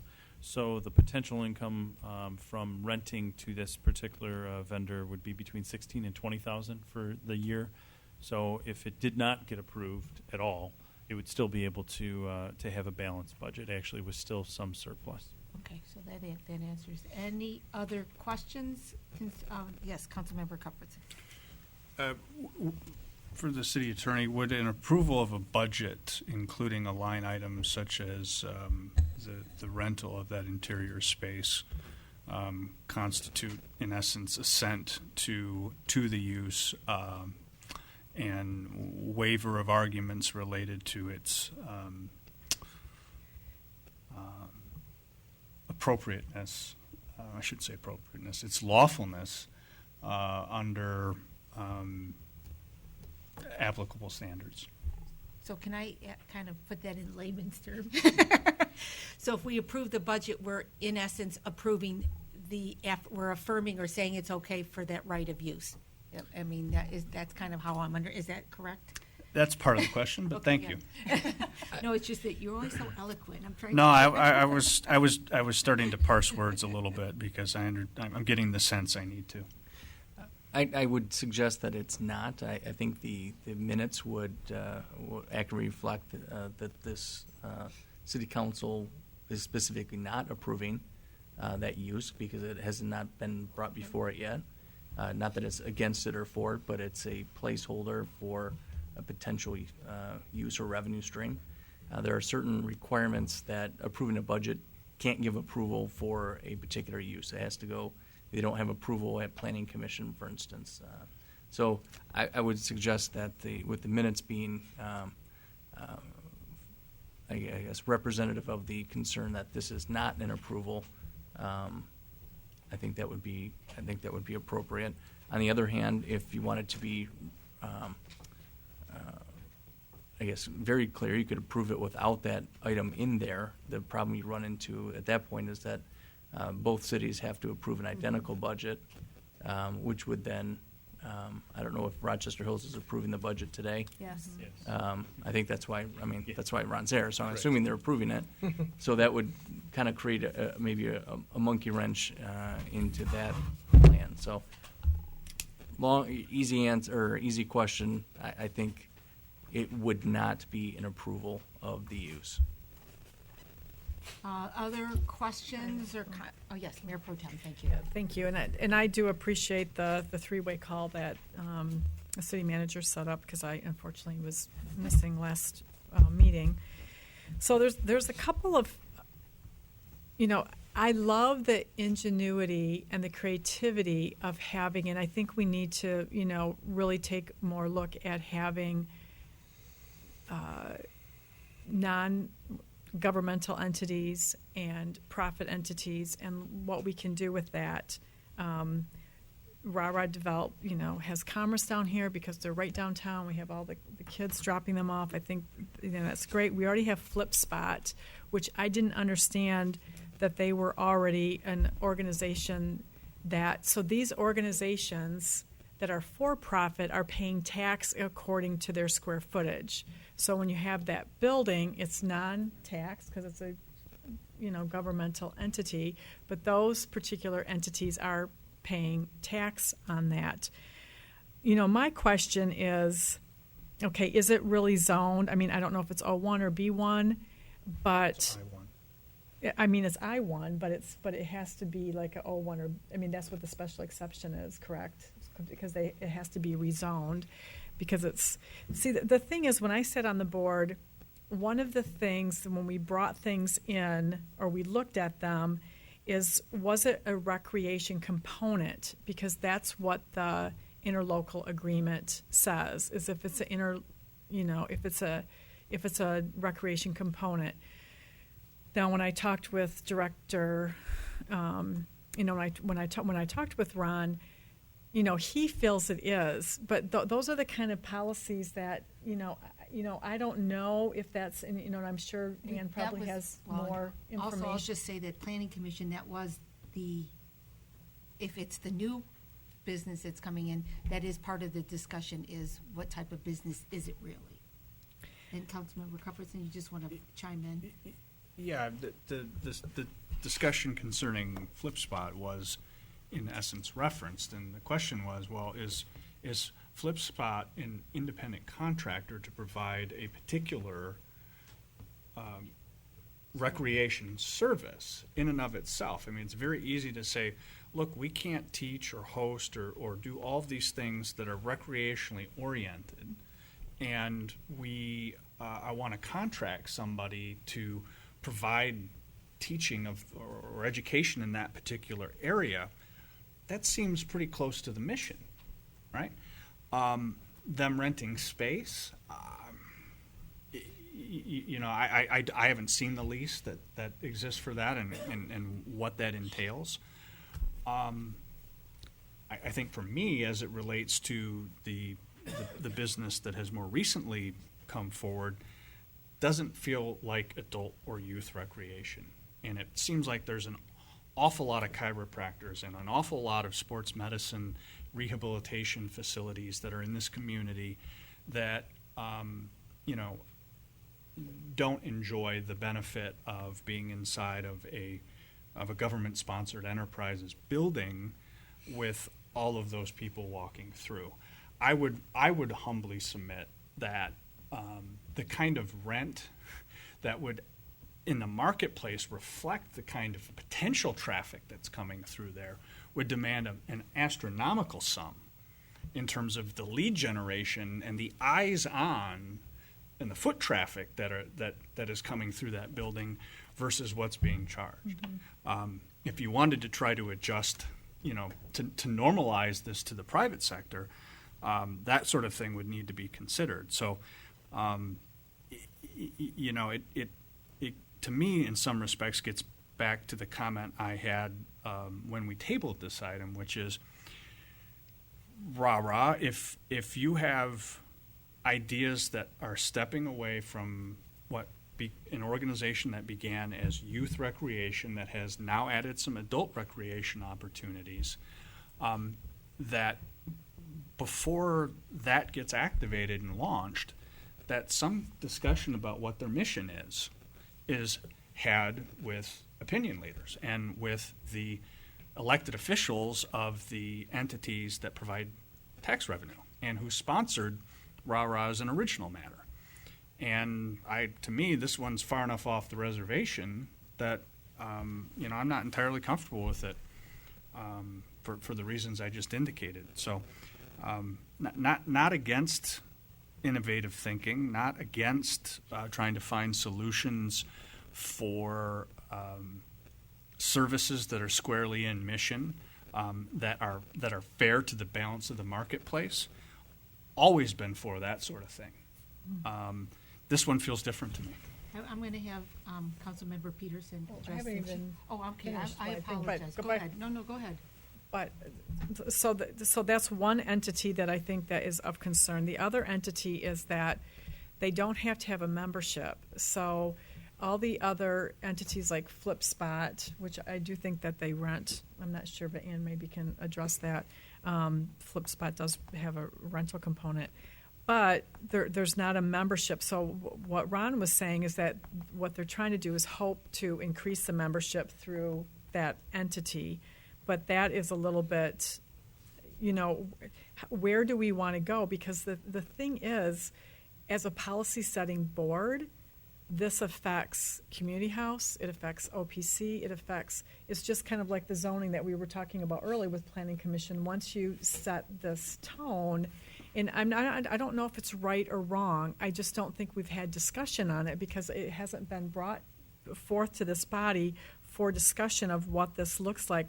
Because really, the therapy and I'm not sure what the name of the enterprise is, something spine, it's more in a medical, it seems, arena than the recreation arena. So that was just my concern. Okay, anything else? The only other thing that Ron said is that if they don't have, so there's 580 square feet. I think the rent is around $1,400 to $1,600 per month, and they could absorb that in their budget because they have enough room. So if it doesn't play out, that they can absorb that into their budget. That's what he said to me today. Councilmember Peterson. Oh, yeah. Absolutely. I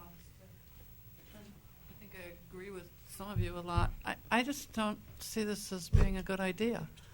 It's been compared to some other entities and what they might be doing, and it's not a bid. And then I have heard, don't know if it's true, that this person was sent over there by some other elected officials, not from here. Now, if there's truth I to don't that. know. I don't know anything like If that. well, it's still a small town. I understand, So, but I don't like to put I'm just things saying, out. look into it. How come this one person appears and gets this thing, or they're pushing this thing for one person, when somebody else might want it too, and maybe give them a better deal? But I don't think it fits. I don't think Okay. it belongs. I Thank you. think I have more respect for private Thank you. businesses than to give one guy a an extra heads up. Thank you, Ms. Douglas. Councilmember Peterson. I thought Rob had. Yeah, but I was Oh, gonna. yeah. Well, I don't know, so then I can just answer anyone's Okay, questions. Councilmember Ray. Thank you. I was just going to speak to, I guess, advance the general tone of the conversation, and that, is there a tipping point when rah-rah begins to grow, which goes back to a question that I had a year ago, and then the last time that Ron was here was, in terms of revenues, at what point does rah-rah continue to grow exponentially, well, not exponentially, but in a matter parallel to the increase in revenues, in that it continues to expand recreation to youth, adults, and then seniors, because that's what the OPC does. So where are their boundaries, and at what point do revenues increase such that either funding from municipalities can be reduced, or fees to the end user, the participant, or residents can be reduced, or is it just a constant growth cycle and then the money's reinvested in the building and that sort of stuff?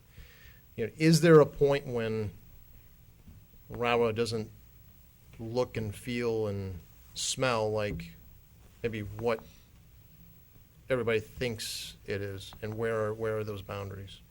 I will just say that you said that exact scenario at the last meeting you presented to the Yeah, chair. and I've And then a year ago when he came, I remember that being part of the discussion that you had brought up. Councilmember Peterson, did you have anything to add to any of this discussion? Well, there was a lot this evening regarding this. We'll just start with Rob right now.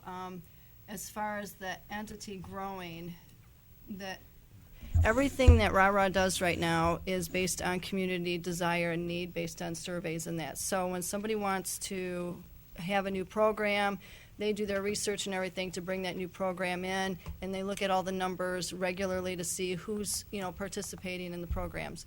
Right now, we wouldn't have RAH at all because we have a lot of outside entities that bring those programs here. We have the baseball, we have the soccer, and those are all adult. We have 200 adult baseball leagues right now. So, we have a lot of adult activities. They have the soccer as well and everything else. And I guess for the record, the entity actually approached Ron at RARA and the board and Dave. They did not go solicit anybody for this. They saw that person saw an opportunity to utilize this here to be able to help people who use the gym for any type of therapy and things like that, and of all ages. As far as the memberships, they have member and non-member, just like OPC does. Non-resident and resident charges for using RARA. As far as the income coming in, that might have been in the budget, but yes, RARA is very well versed. They have to stay within the Rochester Hills guidelines from them, since they control the majority of the millage dollars coming into the entity. And the chief financial officer over there, he reviews everything monthly. That's who reviews it all, and then comes back to us with approval or not approval, and then sends it out to everybody else in Rochester Hills at that point in time. The dollars, the way he has been doing that as Joe over at Rochester Hills, that's how RARA operates on a regular basis. So everything that is done there is always approved monthly over in Rochester Hills. So it's no one's ever not, looking at all the numbers on a regular basis. What were some of the other ones that Kim's your concern? So the membership, because Ron said that they're hoping to get membership, but the people that come in to use the therapy facility do not have to be members of RARA. And I don't have all that information. I will say, are you talking about the new? Yes. That is what he told the planning commission. Okay. You are correct Right. on that. Okay. He did tell that to planning. Okay, so that's kind of a twist on things that I don't think is in any other entity, so maybe that's something the board wants to, consider. I'll take everything back to them. I mean, we have a very well-versed board of members of every entity that makes up that with the millage. So we have also the Flip Spot has been there. They offer that service because just like the baseball and the soccer and all of that, you have to bring in those to offer those to them. And if you look at the Rochester Schools activity book, the Troy activity book that they have, they all offer the same things for either all ages. I mean, we're all competing regularly anyhow, even with the Rochester School District. They have their own set of, dance classes and things like that. RARA's mission and everything is for the whole entire community. That's why it is the millage that passes it, and the community and residents vote for that to go forward. And we have it was just renewed for 10 years. Rochester Hills operates out of a millage. We use the general fund. Right, you use the general fund, right. Yes. So. But the millage part, and that's where the majority of the funding comes from to take care of this entity. Okay. So I'd really like everyone to, any other questions, please ask me before the meeting so I can actually give you more of an update of what you want. But the board has been working diligently to, keep RARA going. And the best part is with RARA, even though we have healthy competition, that's what the interlocal agreement does state for us to be able to have that. And not everyone can afford to go to some of these other places that offer these, but this gives the whole entire community that other option for those can't afford it, affording everything else. And I think that's something we have to think of, because that was the purpose of using tax dollars to open up this entity to everybody. So, all right, so council, we have two options. We can table this till next meeting, because it has to just be approved by October 1st. In case there's any concerns, or if anyone's comfortable there to move forward on this. Councilmember Giovanelli. Thank you, Madam Mayor. Is it the intention for the director to appear at next council meeting? Definitely can ask him. Yeah. Okay. I mean, just would be nice. Absolutely. Questions beget questions. You might as well have Ron up here to speak for himself. So we will table this until the next meeting. We have plenty of time. If anybody has any questions, I'd like them to send to the city manager. Make sure that Councilmember Peterson, as the liaison, is kept in the loop. That way she can, when is your next meeting? Wednesday. Perfect. That would be Yep. perfect timing. That's That's great timing. Councilmember Carpenter. Could we get a copy of any existing third-party service provider agreements that are material? I'm not talking about, a small one-off thing, but things that are material to the provision of services for RARA, and any proposed or current real property leases, as well as history as to, with either of the first two items, whether there was a request for quotations or any kind of notice to the public to participate or to, in essence, submit proposals that are responsive to that. I'd be interested to know the history of how these material relationships were formed and what notice was given in terms of the broader community's ability to participate and potentially provide those services. Thank you. All right, so with that, I'm going to ask Councilmember Bixson if he has any OPC, you have a liaison, if you have Yes. anything you'd like to highlight on your report. Yes, here. and I apologize for being late tonight. I was at curriculum night at Waterford Mod, and it dragged on. We considered holding, but the council thought it might be best to move forward.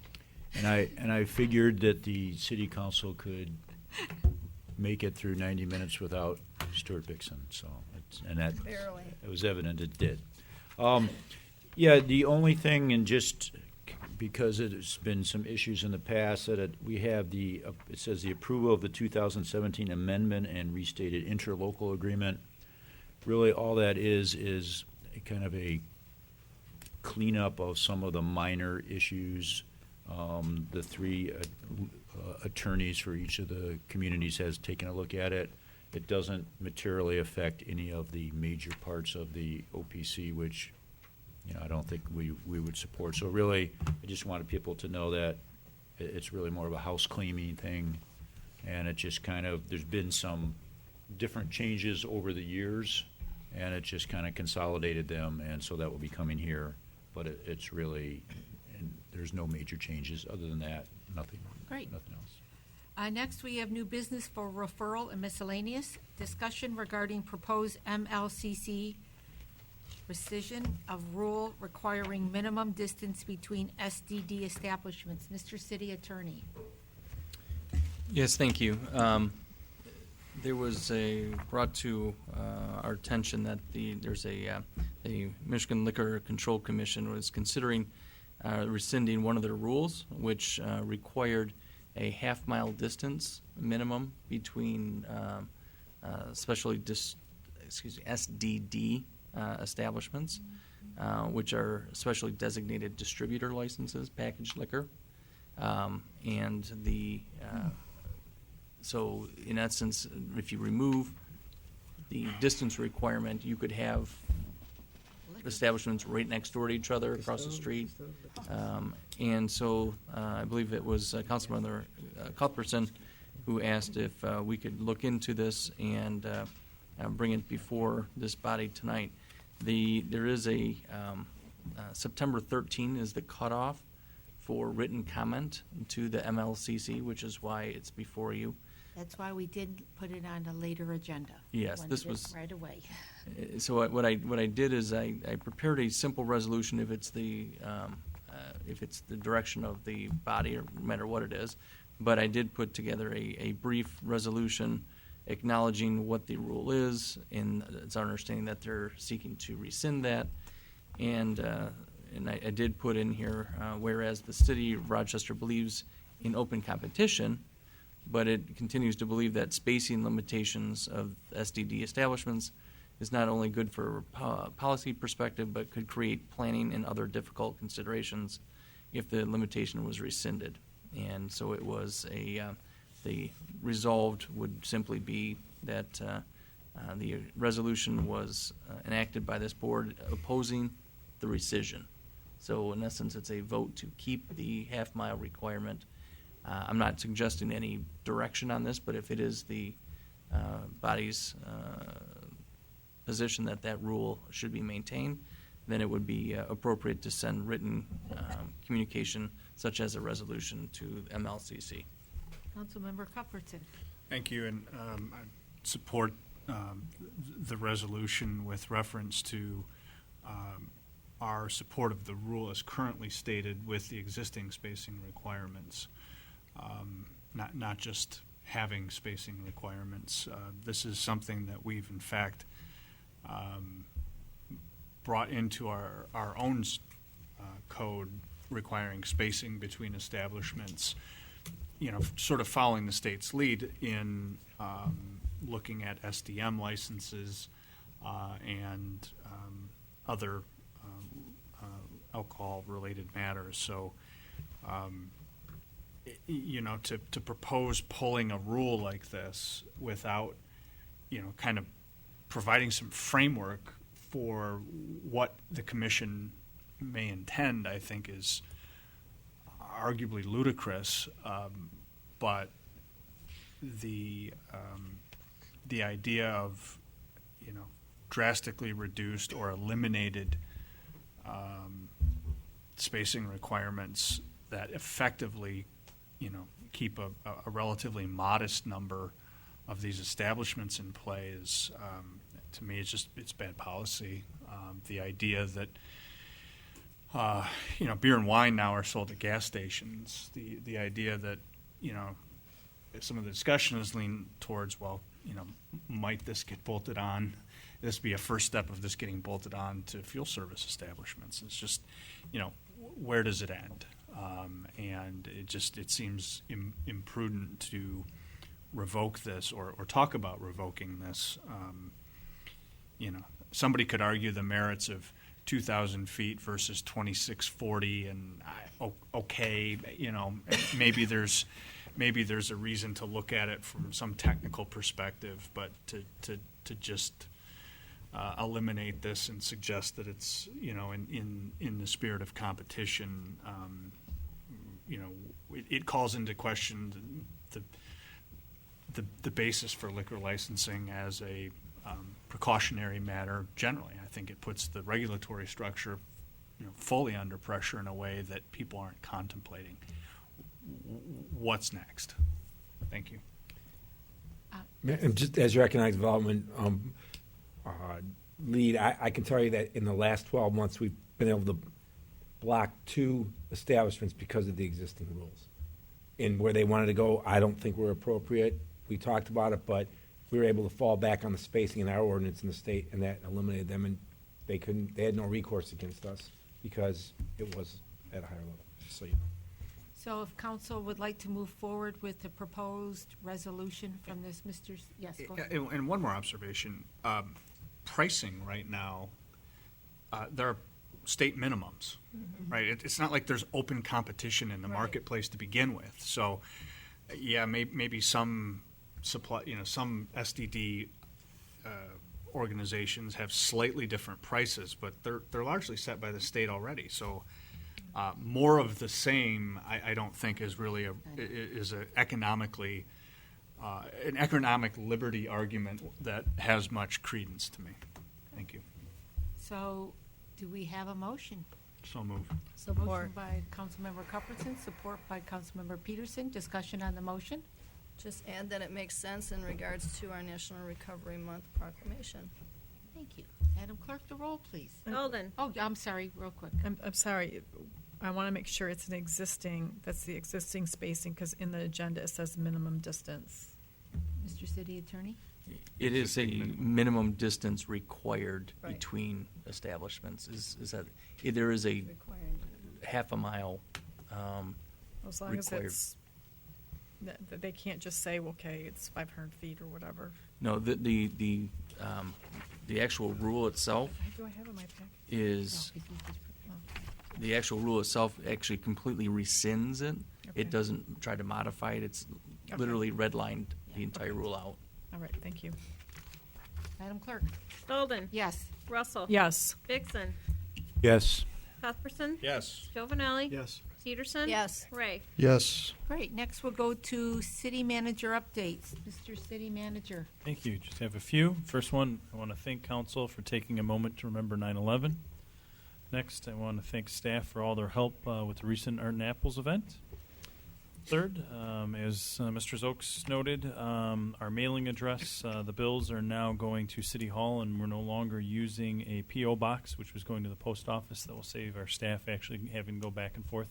The mail will be coming here. There is a 1 year, so if something does get delivered to the post office, it will get forwarded to us, so we won't be missing those things. Final 2 follow-ups.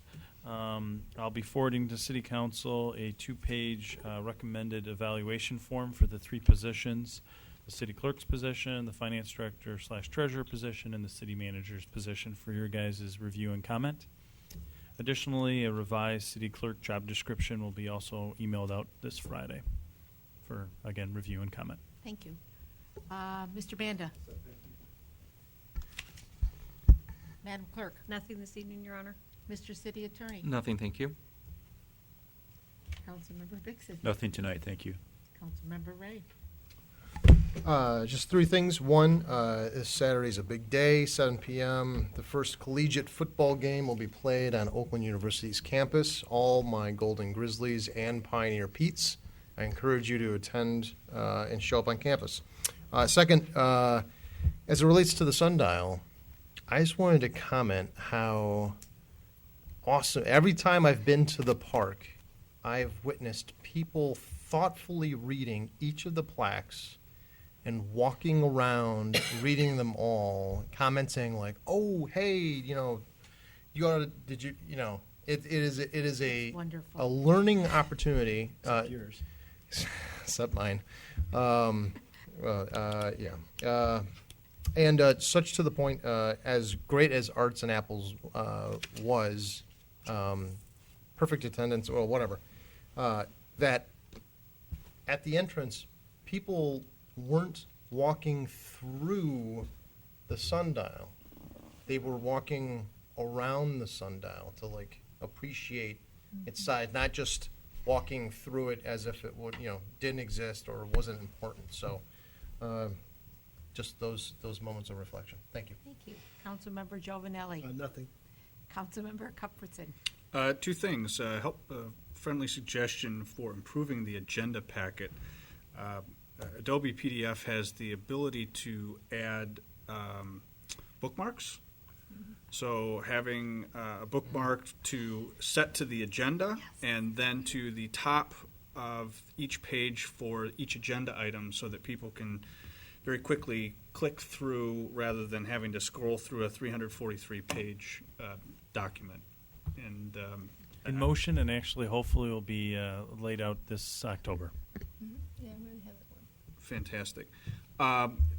Just a real quick observation, the pocket parks on either side of the west parking platform are looking nice and making a lot of progress, and I'm appreciative to the work that DDA has done in that regard. I understand there will be a wall of fame or a donation sort of plaque and list and so forth, and I think it would be both appropriate and probably wise to have something that speaks to the taxpayers of the city of Rochester as a particular donor.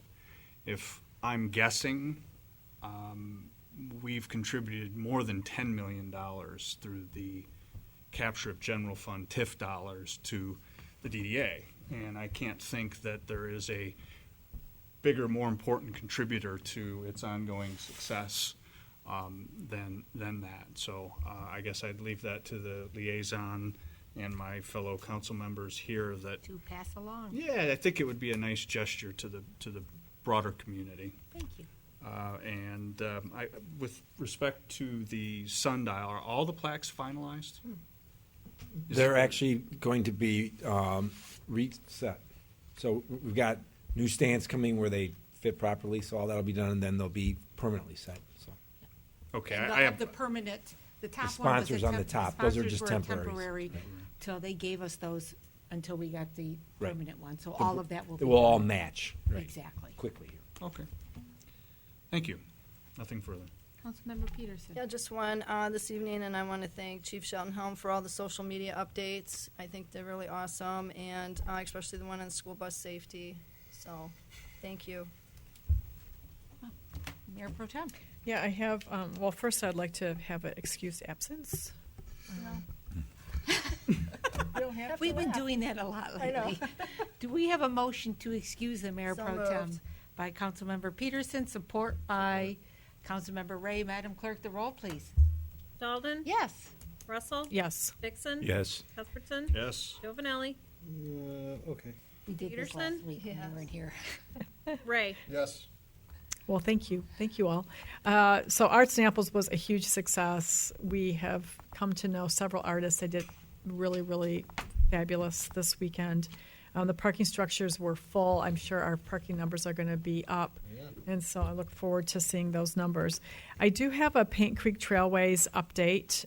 We have to approve the budget next week. Did you guys discuss that? Why I was? We did not. Okay. So we can. So we pay equal to support the Paint Creek Trailway, and the patrol we pay by mile. So the equal portion, I think we pay I'm sorry, I don't have it in front of me, around $18,000 per year. And they want to increase that by 5%. Then they're giving an increase to salary around 2%. And for the bike patrol, that would be per mile. So our mileage is very low. I think we're less than a mile, or we're close to a mile within the Paint Creek Trailway. So if you guys have any remarks or anything that you need to address with that budget, please let me know. There has been, a lot of discussion about where that budget's going and what's happening. We also had a kickoff meeting for Bridge 33.7. That's, a very big project, and they're doing that with a grant with Oakland Township as well. But we have a bridge that really needs to be addressed in the next, it really needs to be addressed in the next few years. And we have, Nick,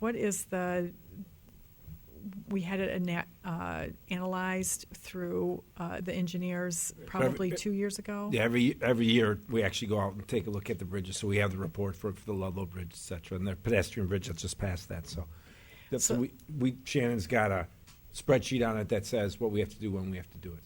So that's something that we're looking at with the Paint Creek Trailway, is to really looking how can we address that, when can we address that, and looking at the aesthetics of trying to make the trail congruent and look similarly, so that would really affect the Rochester Bridge. So if you guys have any questions, that's next Tuesday. So please, take a look if you're interested in that. And that's it. Can I make quick? Absolutely. Yeah, just a comment on the trail, to the liaisons, as someone who rides the trail a lot. There's a restroom up by, I think, Clarkston Road. Yep. Let's just say it has issues that need to be addressed. Yes, we have been Thank you. doing that. Thank you.